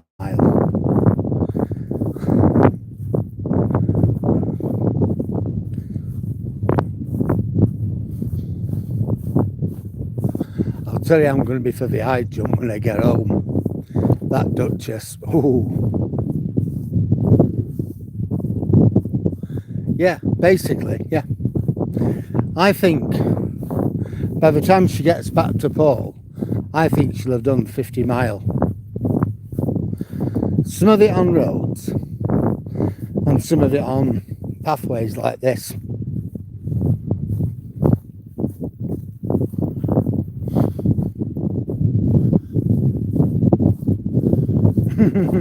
Oh yeah. There's a place in Essex, I think it's Maplin Marshes, I'm not sure, but that used to be the centre of British space exploration, where they were developing all sorts of Blue Streak missiles and things like that.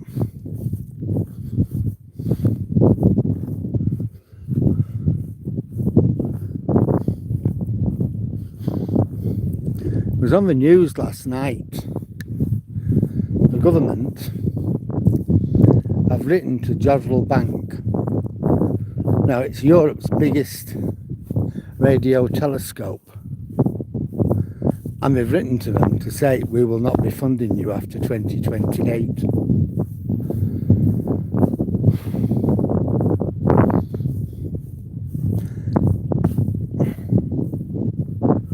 So I think it's really sad.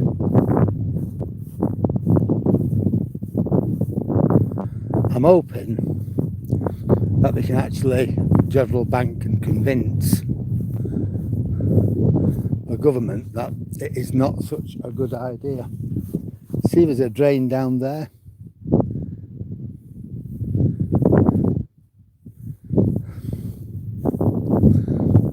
You know, when you get a lot of rain, it'll come off the fields into that drain.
It serves a massive purpose.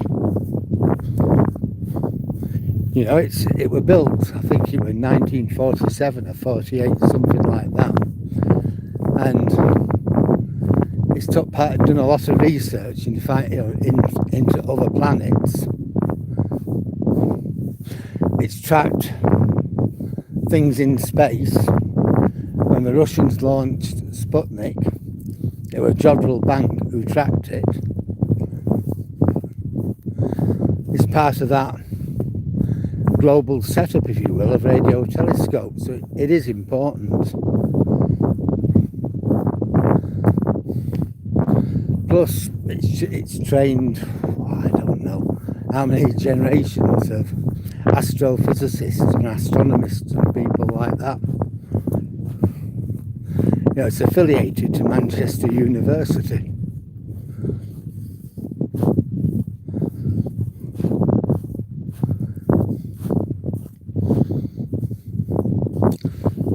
I mean, for what little bit of money we're going to save, I'm sure there must be other things we can actually cut.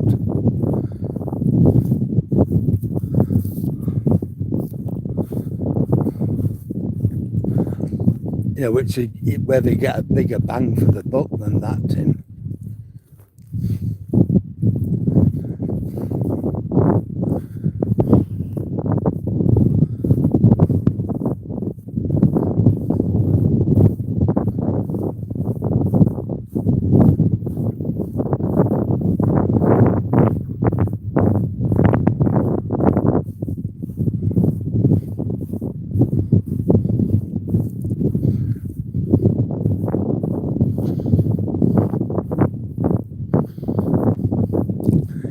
So we're still covering our tracks. So that one lady so far, we're not seeing anybody else yet. I'd have thought we'd have seen another dog walker. So I'm a bit surprised that we haven't.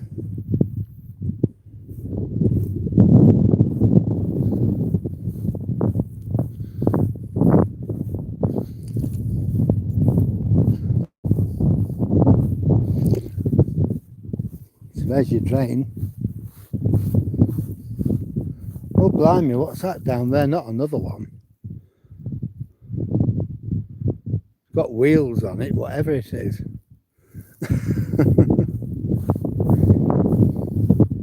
So that's two, isn't it? Two kiddie cars. Looks like one of those cosy coupes. I don't know if you have them in America, Jack. But that push along. They were red. My lads had one. Red with a yellow roof.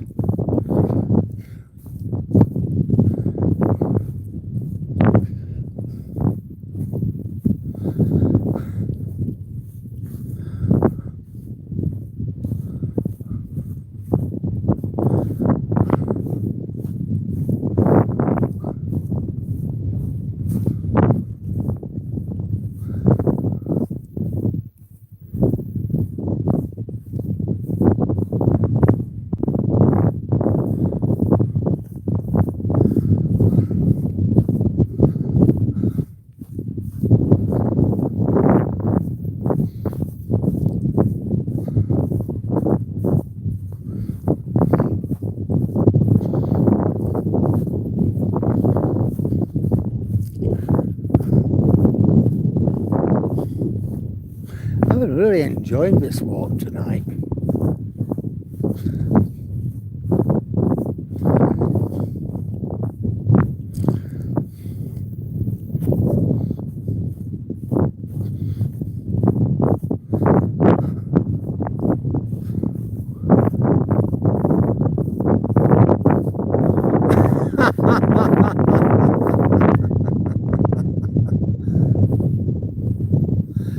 Yeah, it's stupid. It just, there's no reason for it, Tim.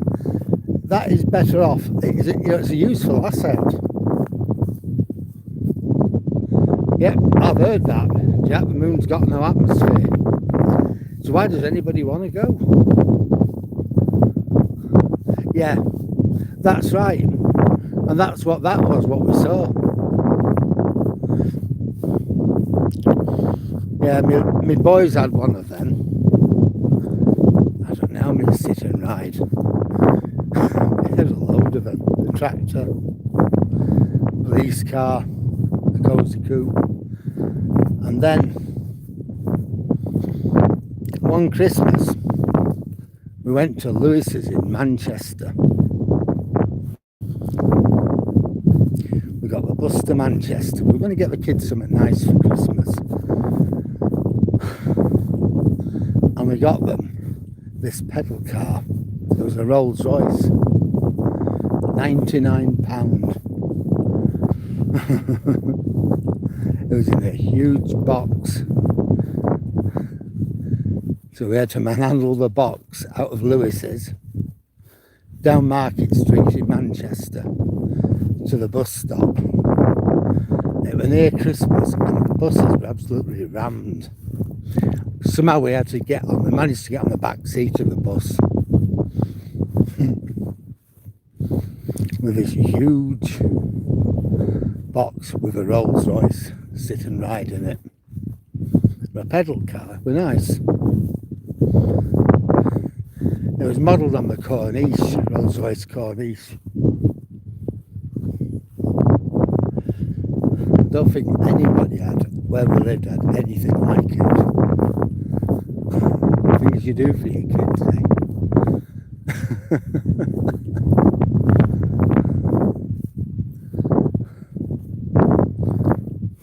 And you know, in those days we had nothing in the old Duchess. Whatever we had just went on the kids.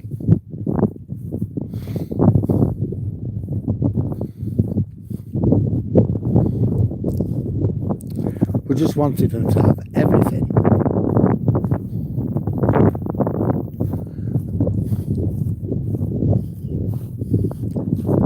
We wanted them to have the life we never had. And we both agreed on that.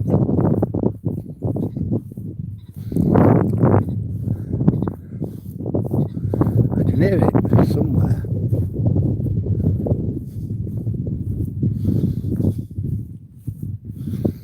I keep thinking, where's Toby?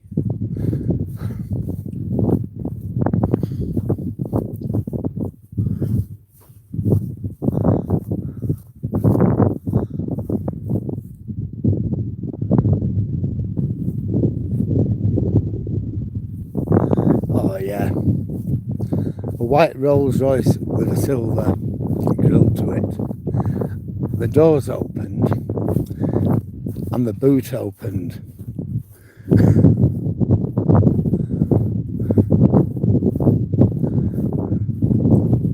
We also had another thing we got was this train, battery operated sit and ride train set. You had to set all the track out, and it was an engine and a tender, and you sat on it. It'd take you around this oval. That was great. As they got older, Bobby, they weren't, you know, they got too old for stuff like that, so we just gave the stuff away.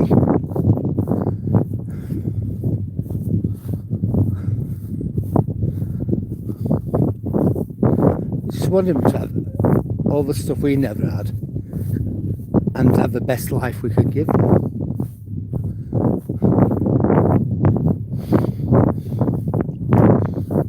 My son Sam, he's like that with his.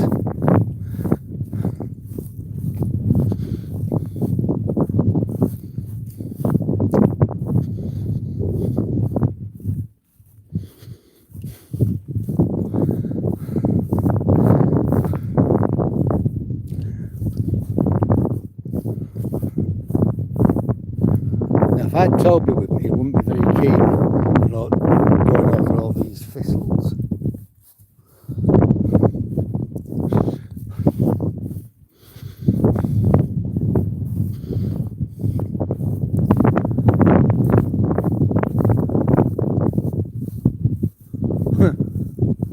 No, that's right.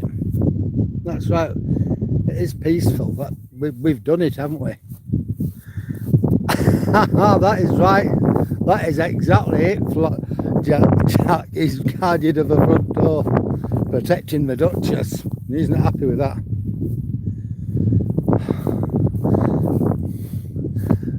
It was a 6-volt battery. It was about half the size of a car battery.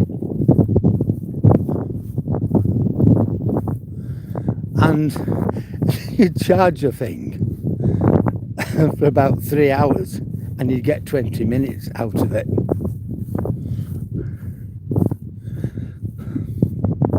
But it was good to get out at kids' parties and stuff like that.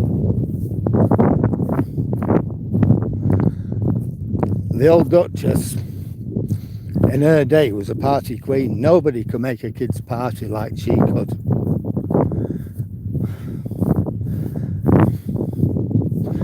So all the kids, what we knew, would come to our house for a party. They'd play on the sit and rides, the train, and all the other things he had.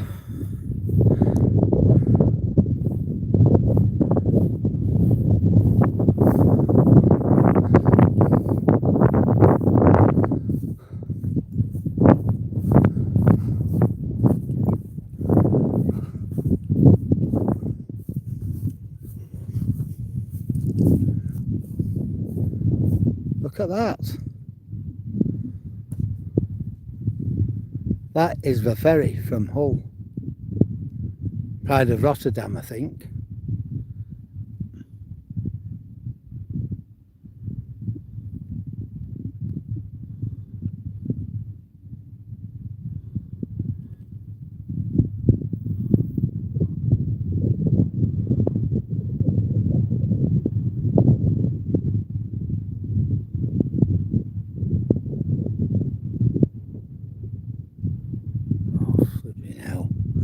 I'll try and get a picture of that.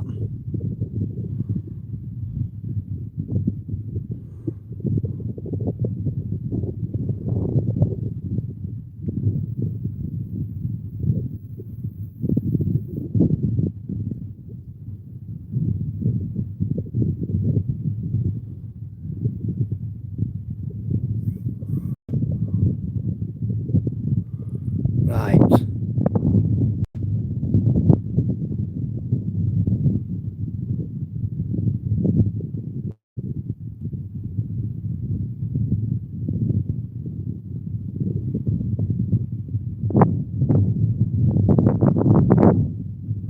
I think we've got it.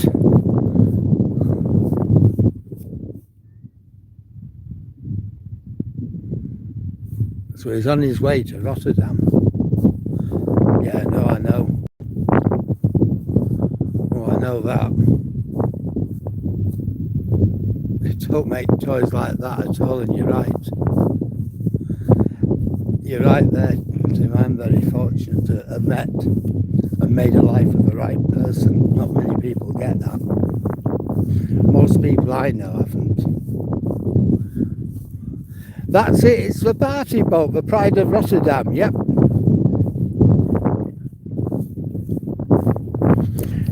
It's part of the party all the way to Rotterdam and all the way back.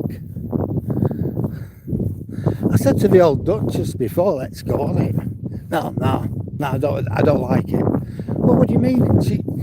Here's the thing, right?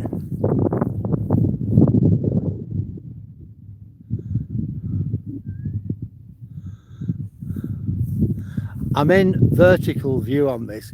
You can't put it in horizontal when you're on live.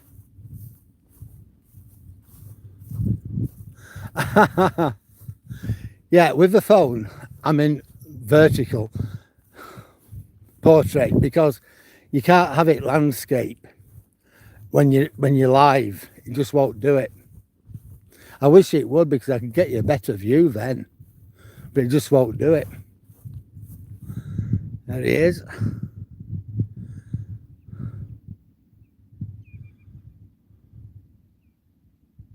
I know it's funny. There she is. Pride of Rotterdam.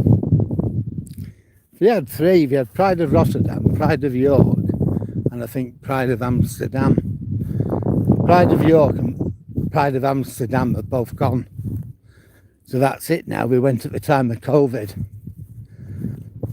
P&O sold them off.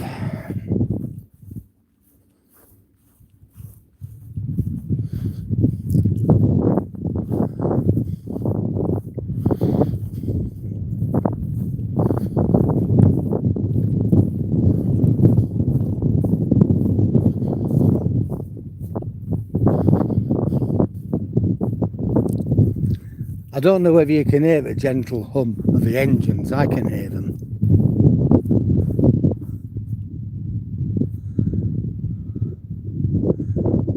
There he is.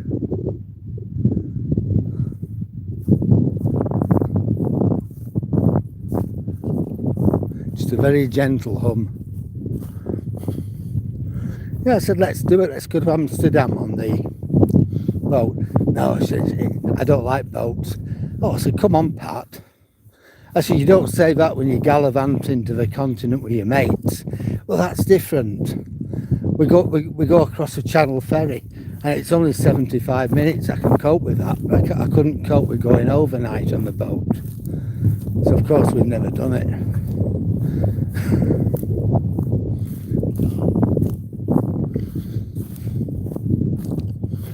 And it's not that I'd be willing to go on my own or even with the two boys now. Yeah, I dropped that.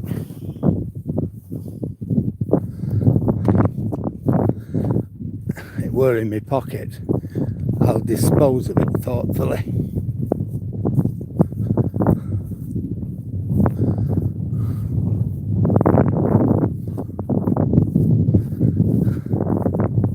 So he'll make his way down the Humber.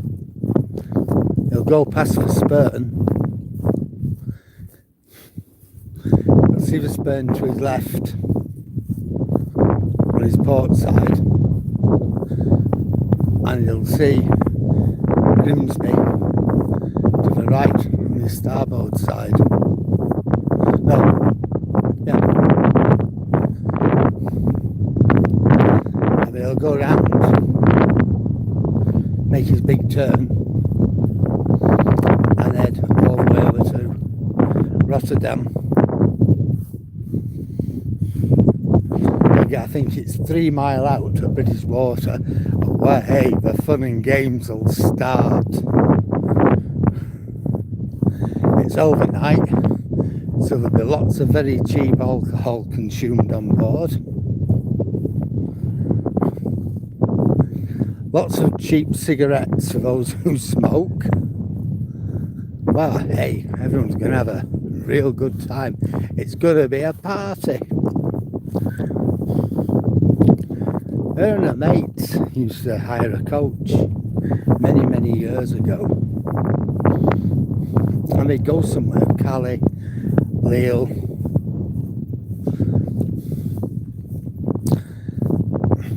They've been all over, and they bring back loads of booze and cigarettes because she smokes.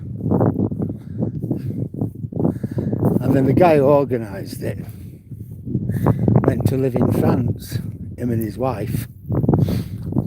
So Pat and her mate, another Pat, and this other mate called Jenny, the three of them, they used to book on these coaches, 4 or 5 days in Brussels or Ghent or somewhere like that.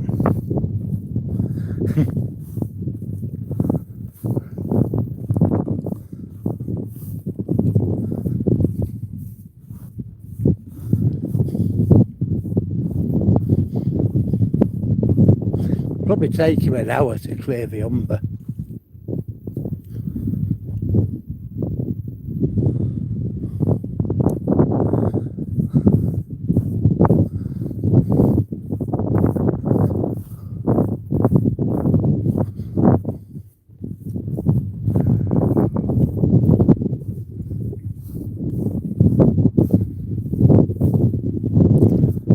It's been a nice surprise seeing him, hasn't it, the boat?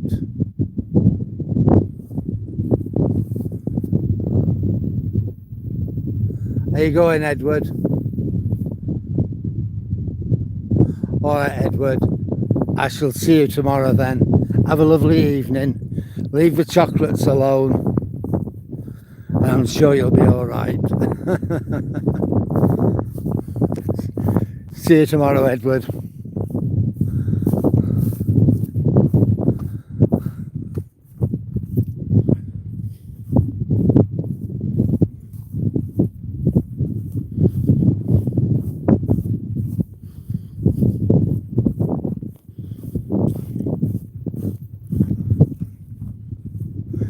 It's a lovely walk, this. I'm kicking myself, I've not done it before. I wish that I'd done this before my foot were bad. At that time, walking into Paul, and that would have been nothing.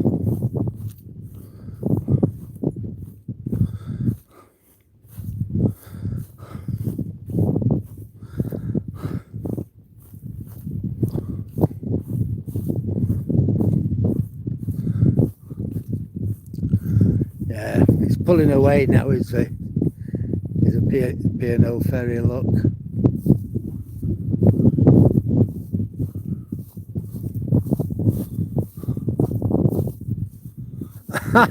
We don't, do we?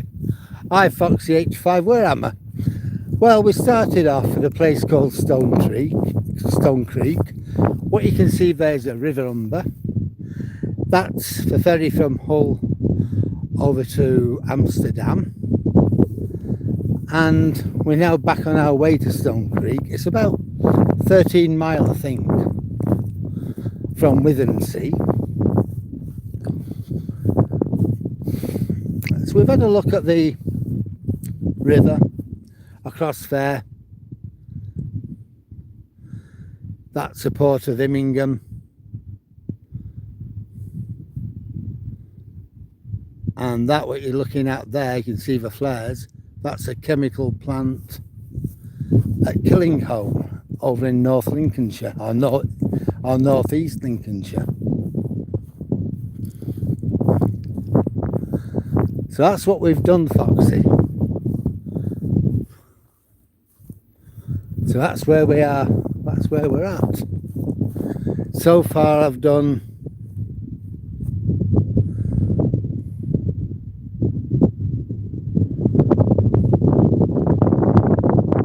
10.99 miles. That's including 6 miles this morning and 5 miles just now. I'm about a mile from my car.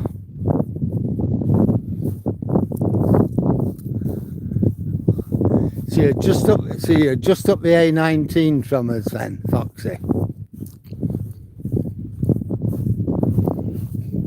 Whereabouts in County Durham are you from?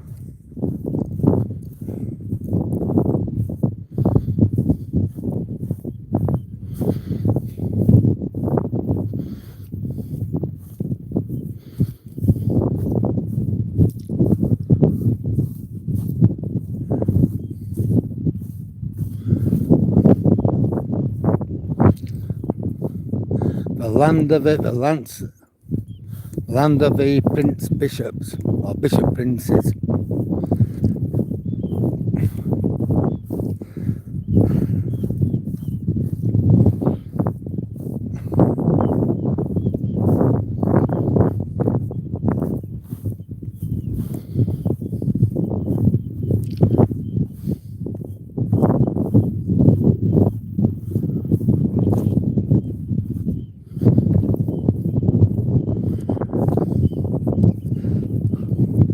Well, it's certainly in front of us now, isn't he? Our friend, the pride of Rotterdam. They might have two, actually, thinking about it. There's another one because you get a sailing every day, so you must have 2 ships.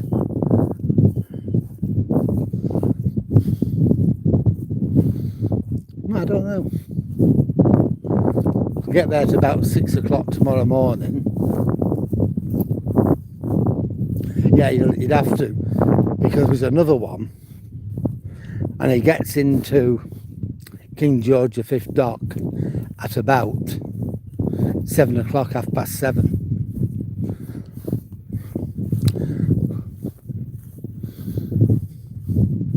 Because if you're going into West Yorkshire and you hit Hull at the wrong time, you're behind all these lorries.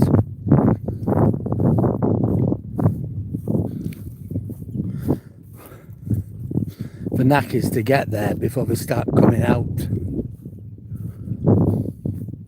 Because from the dock to the main road is literally only 2 or 3 minutes.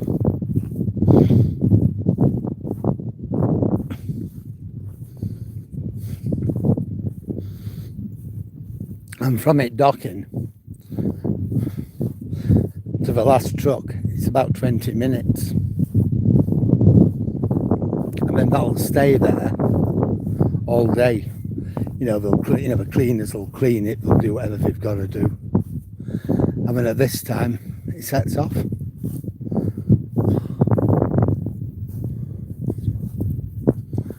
I think it sets off at about 6.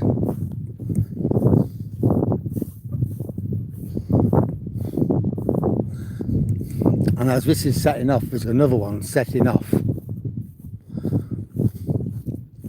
from Rotterdam.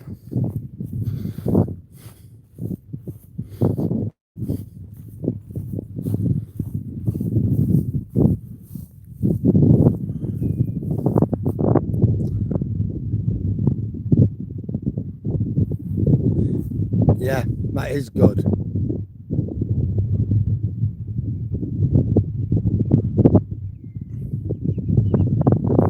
What's the channel about? Well, it's basically going out for walks, dogs, things of interest,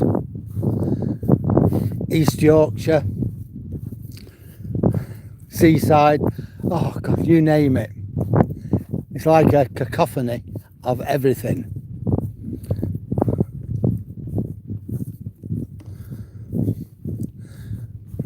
quite often I'm with Toby, and we'll walk around Hull, we'll have a look around the campsites, we'll do all sorts of things. Now and again we'll get out, we'll go somewhere, we'll do something.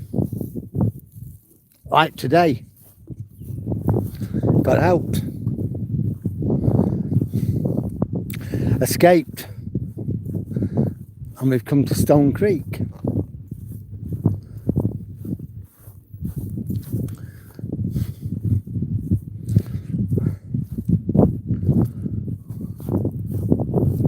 Yeah, look, our friend's well out now, look.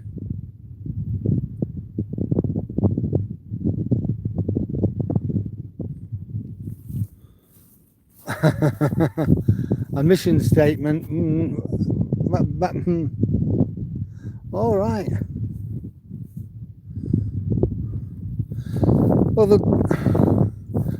Well, you probably got about 4 different crews, because once you're on that thing, you're on it, aren't you?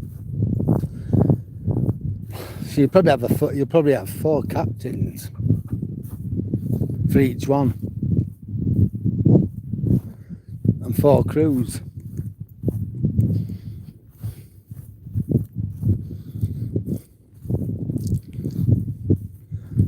Probably work 3 days on, or 4 days on, 3 days off, or something like that. I don't know.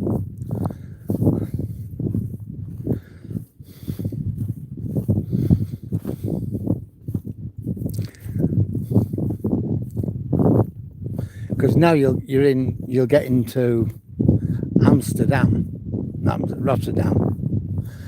and then probably 6 o'clock tomorrow morning.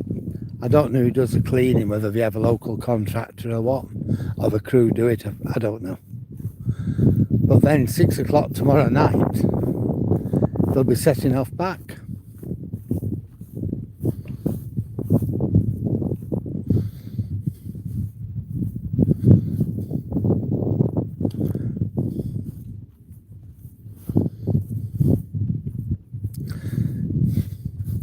So you're probably working 12-hour shifts, but you're on ship anyhow. I know they sacked all the English staff before and took on a lot of people from places like Vietnam and Cambodia and India who'll work for a lot less than what they'll work.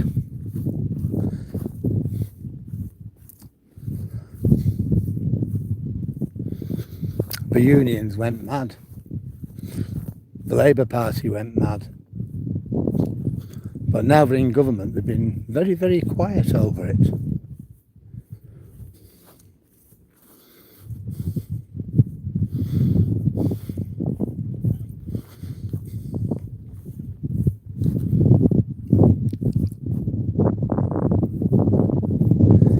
I think with another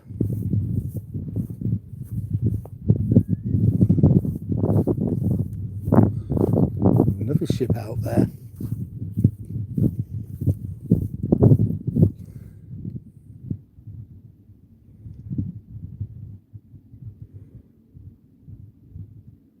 See, we're in front of him now.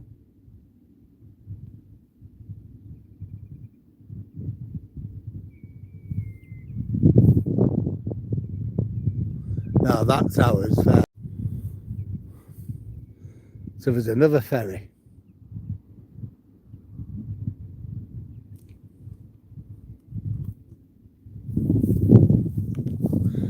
Well, yeah, that's the thing.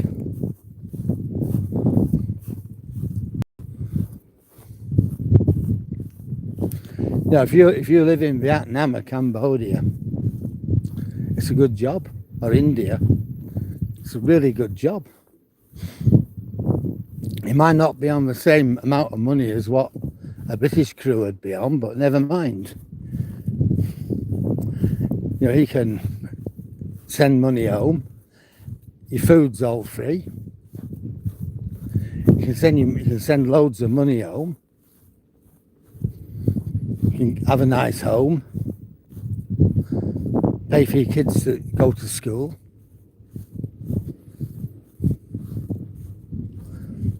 How better than that does it get?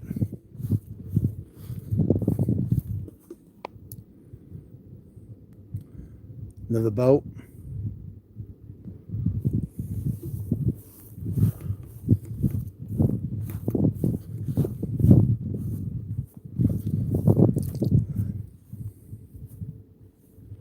So I don't know where the other one's coming from.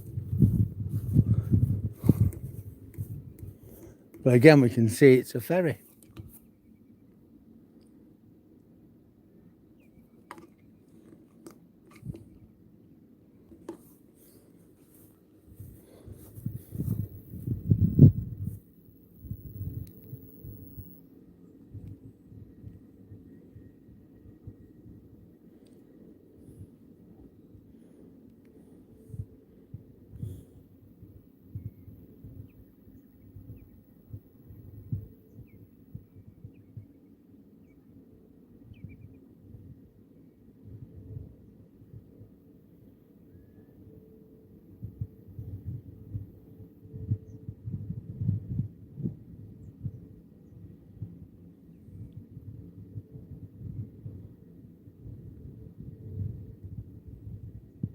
Oh.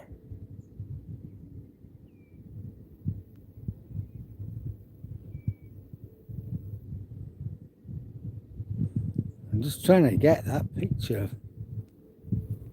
I'm not able to do it.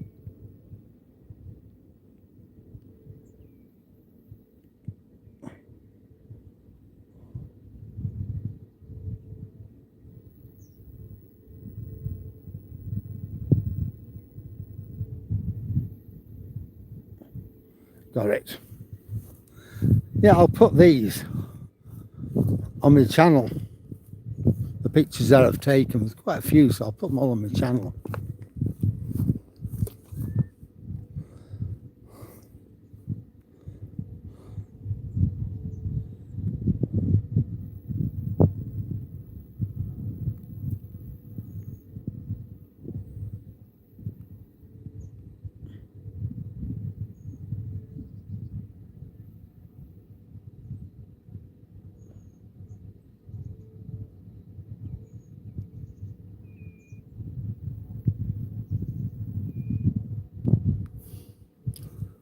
I've got some reasonable pictures anyway, so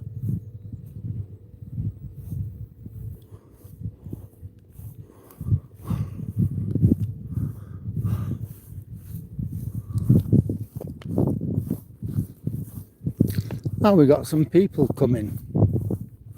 Oh no, we haven't.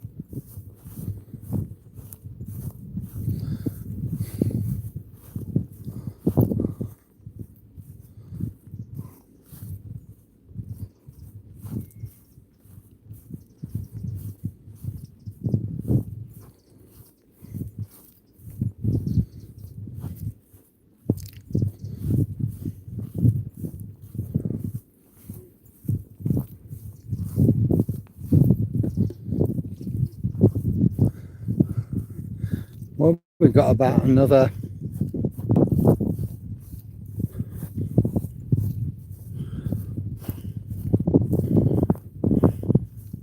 half a mile or so to go before we get back to the car. And remarkably, my foot is still holding out.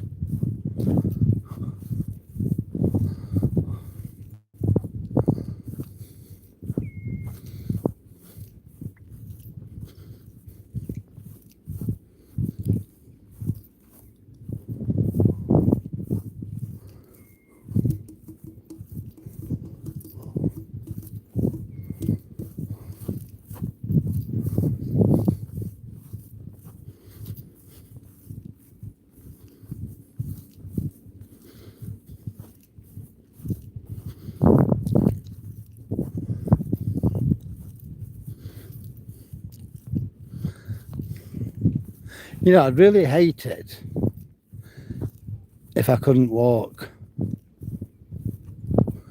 It's been bad enough with this plantar fasciitis. It genuinely has.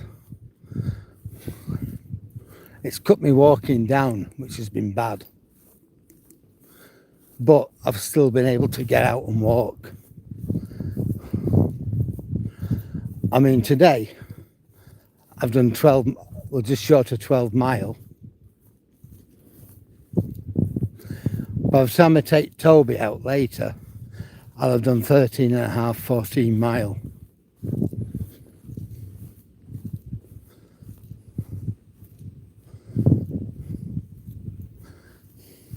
If I couldn't walk, if I was stuck on a mobility scooter or a wheelchair, you know, I'd rather be dead.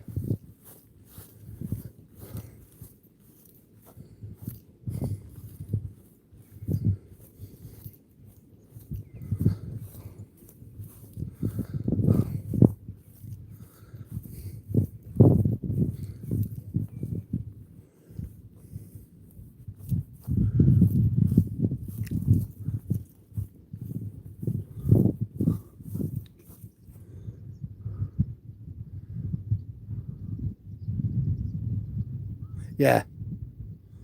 Oh yeah, we get a lot.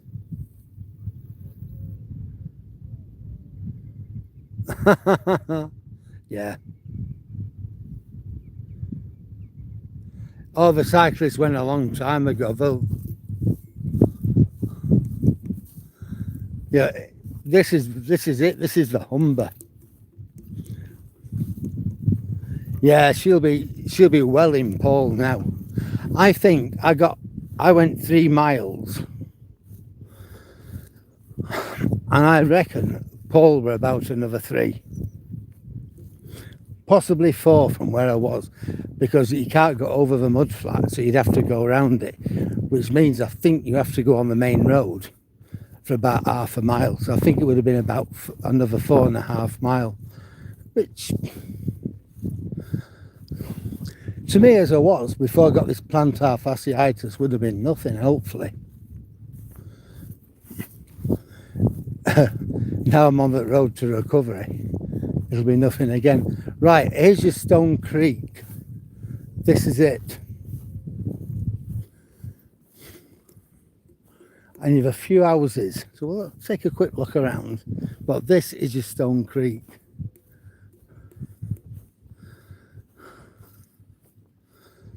And you can see it makes its confluence just there, you know, with the River Humber. And as we see the second ferry going off, the first ferry is over there in the distance.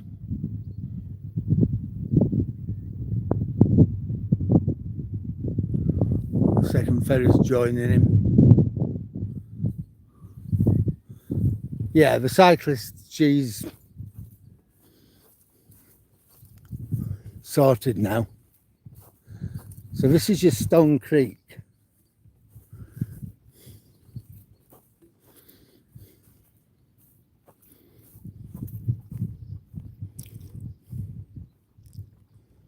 There's a sluice here to regulate the flow. You know, we've been alongside this drain for a long while, haven't we? See the sluice there to regulate the flow of it. And this is it.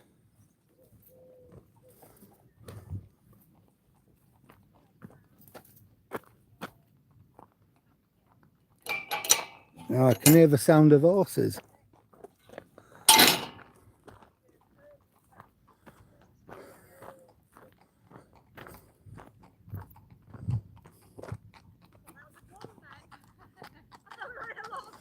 Oh no.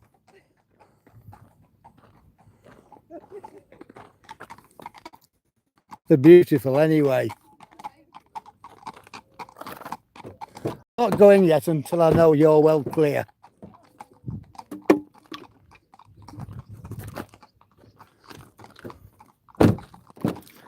Well, I think I deserve my other drink if I can find it. Well, never mind. I'll look for it later.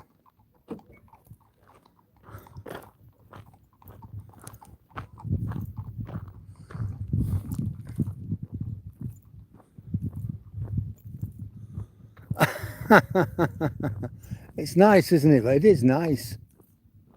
East Yorkshire it really is beautiful. It's very rich. I'm giving them time to get clear if they're only narrow roads. I don't really want to be terrorising horses. I think this road eventually I'll go to Paul.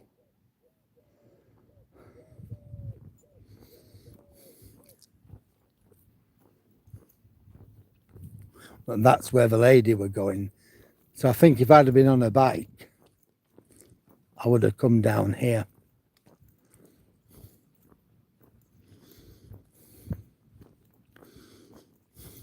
But I'm sure she had a pretty good idea of what she was doing. She might not have realised the difficulty of it.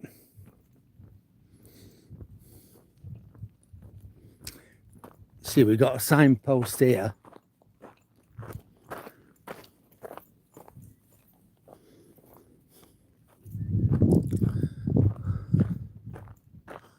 King Charles III path.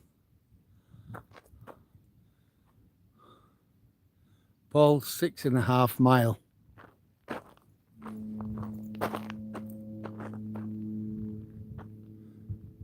Well, that's our ship.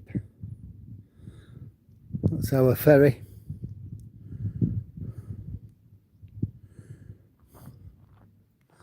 Done 11.82.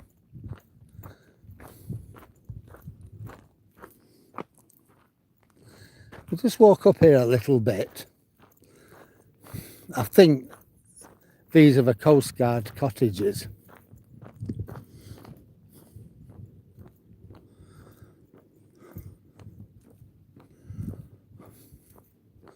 I need to be a little careful because you don't know what's going to come round the corner or anything.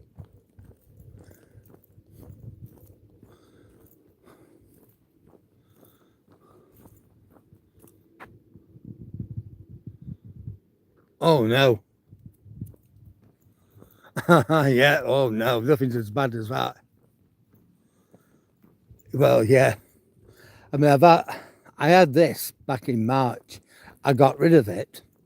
I mean, you might remember when I broke all my records last day of May, where I did a 21-mile walk, just short of 50,000 steps. 265,000 steps in a week. And I found myself back at square one.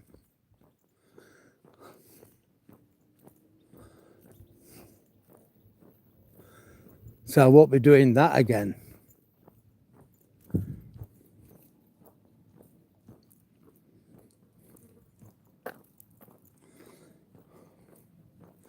See, these are the other houses at the creek. Just a farm.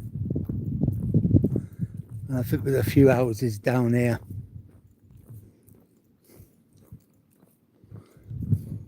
I think this is the Winestead drain actually, I'm not sure.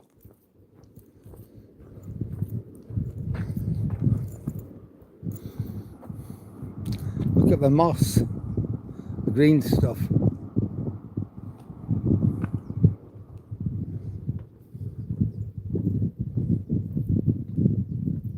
Ah, it's for Kingham Drain outfall.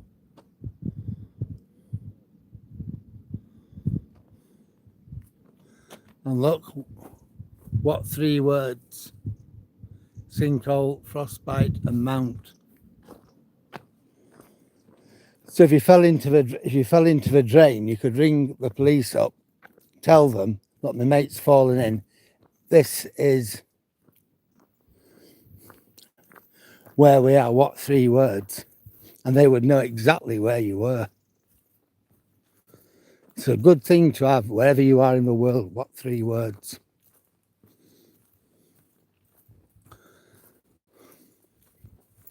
Now this is part of the farm.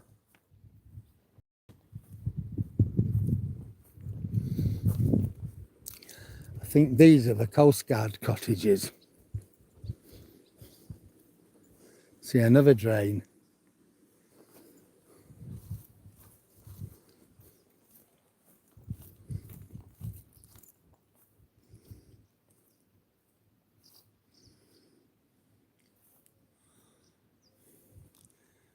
Now Skeffling's 12.5 miles, and Skeffling is quite a long way from Spurn.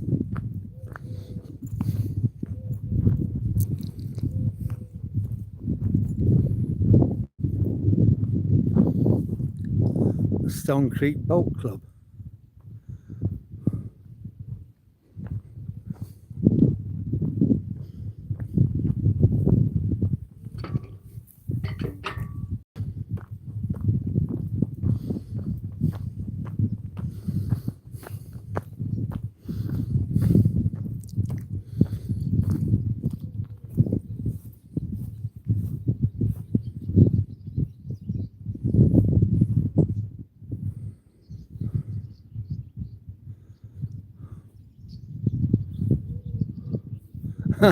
Wow. Yeah. It's good. Yeah, I'll sort that out when I get home, Tim.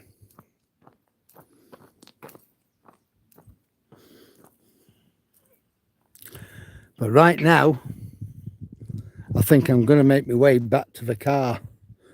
The old Duchess will be divorcing me.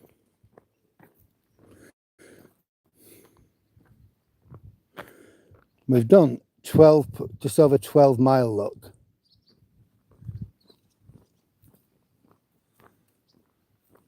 I should imagine so, yes. I should imagine that is an issue in Florida, Jack. We're all right, we don't have anything like that over here. So I guess we are lucky.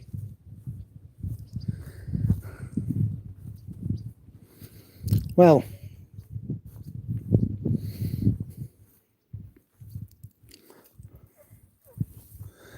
it's been a really good walk, hasn't it, this? I've really enjoyed it. We got some good, you know, as well as the walk, we got some good pictures, some nice pictures. We've seen a lot. It's been interesting. Just look at that. See if we can get a picture of that.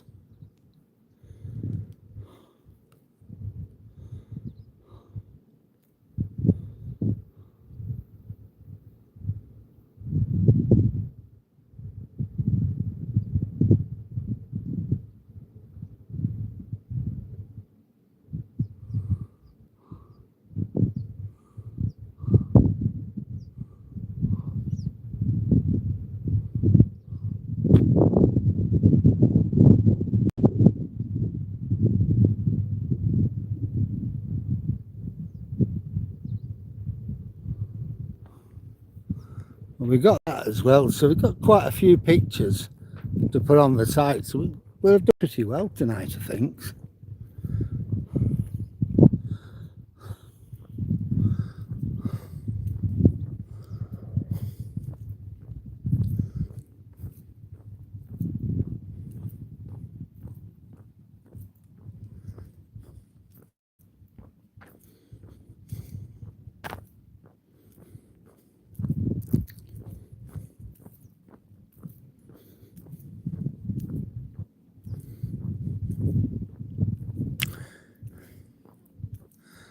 Last night I really enjoyed my tea.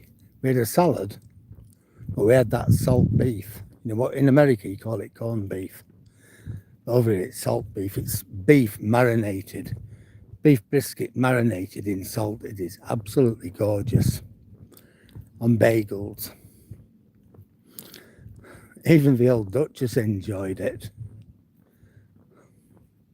And that is saying something.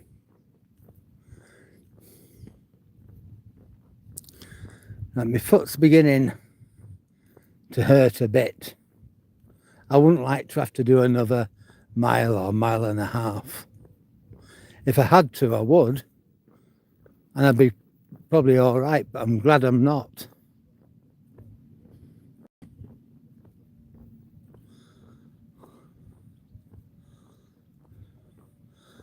Yeah, do it. Go for it. Thanks, Rhonda. Oh, Rhonda, Toby will be glad to see me. Jack, if I did that, she would kill me. She would literally, I would die. The old Duchess would absolutely kill me. Well, folk, here we are, back at the car. What a walk that has been. We've walked, have a quick look, 12.19 miles in all. It's a long while since I've done that. I've been stuck at about 9, 10, 8, between 8 and 10. But by the time I walk Toby, it's going to be 13, 14.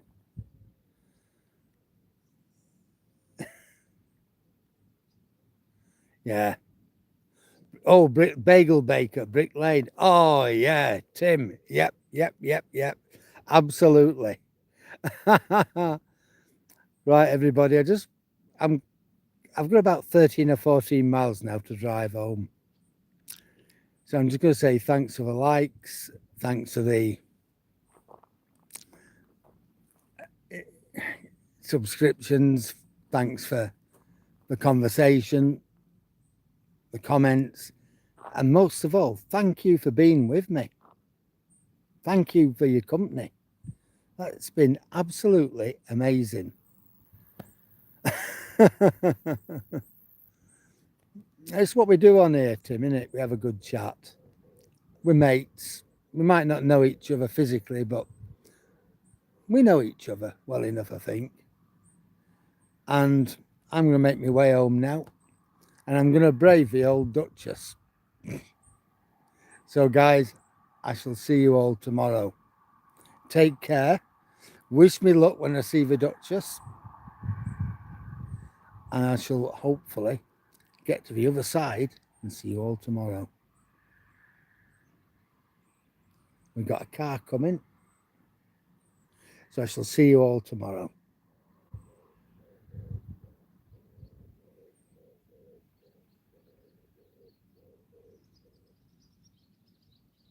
Twenty likes, yeah.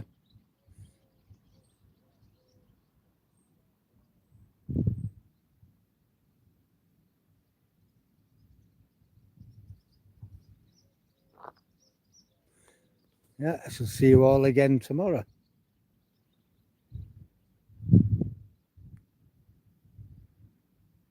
That's funny, the thing won't.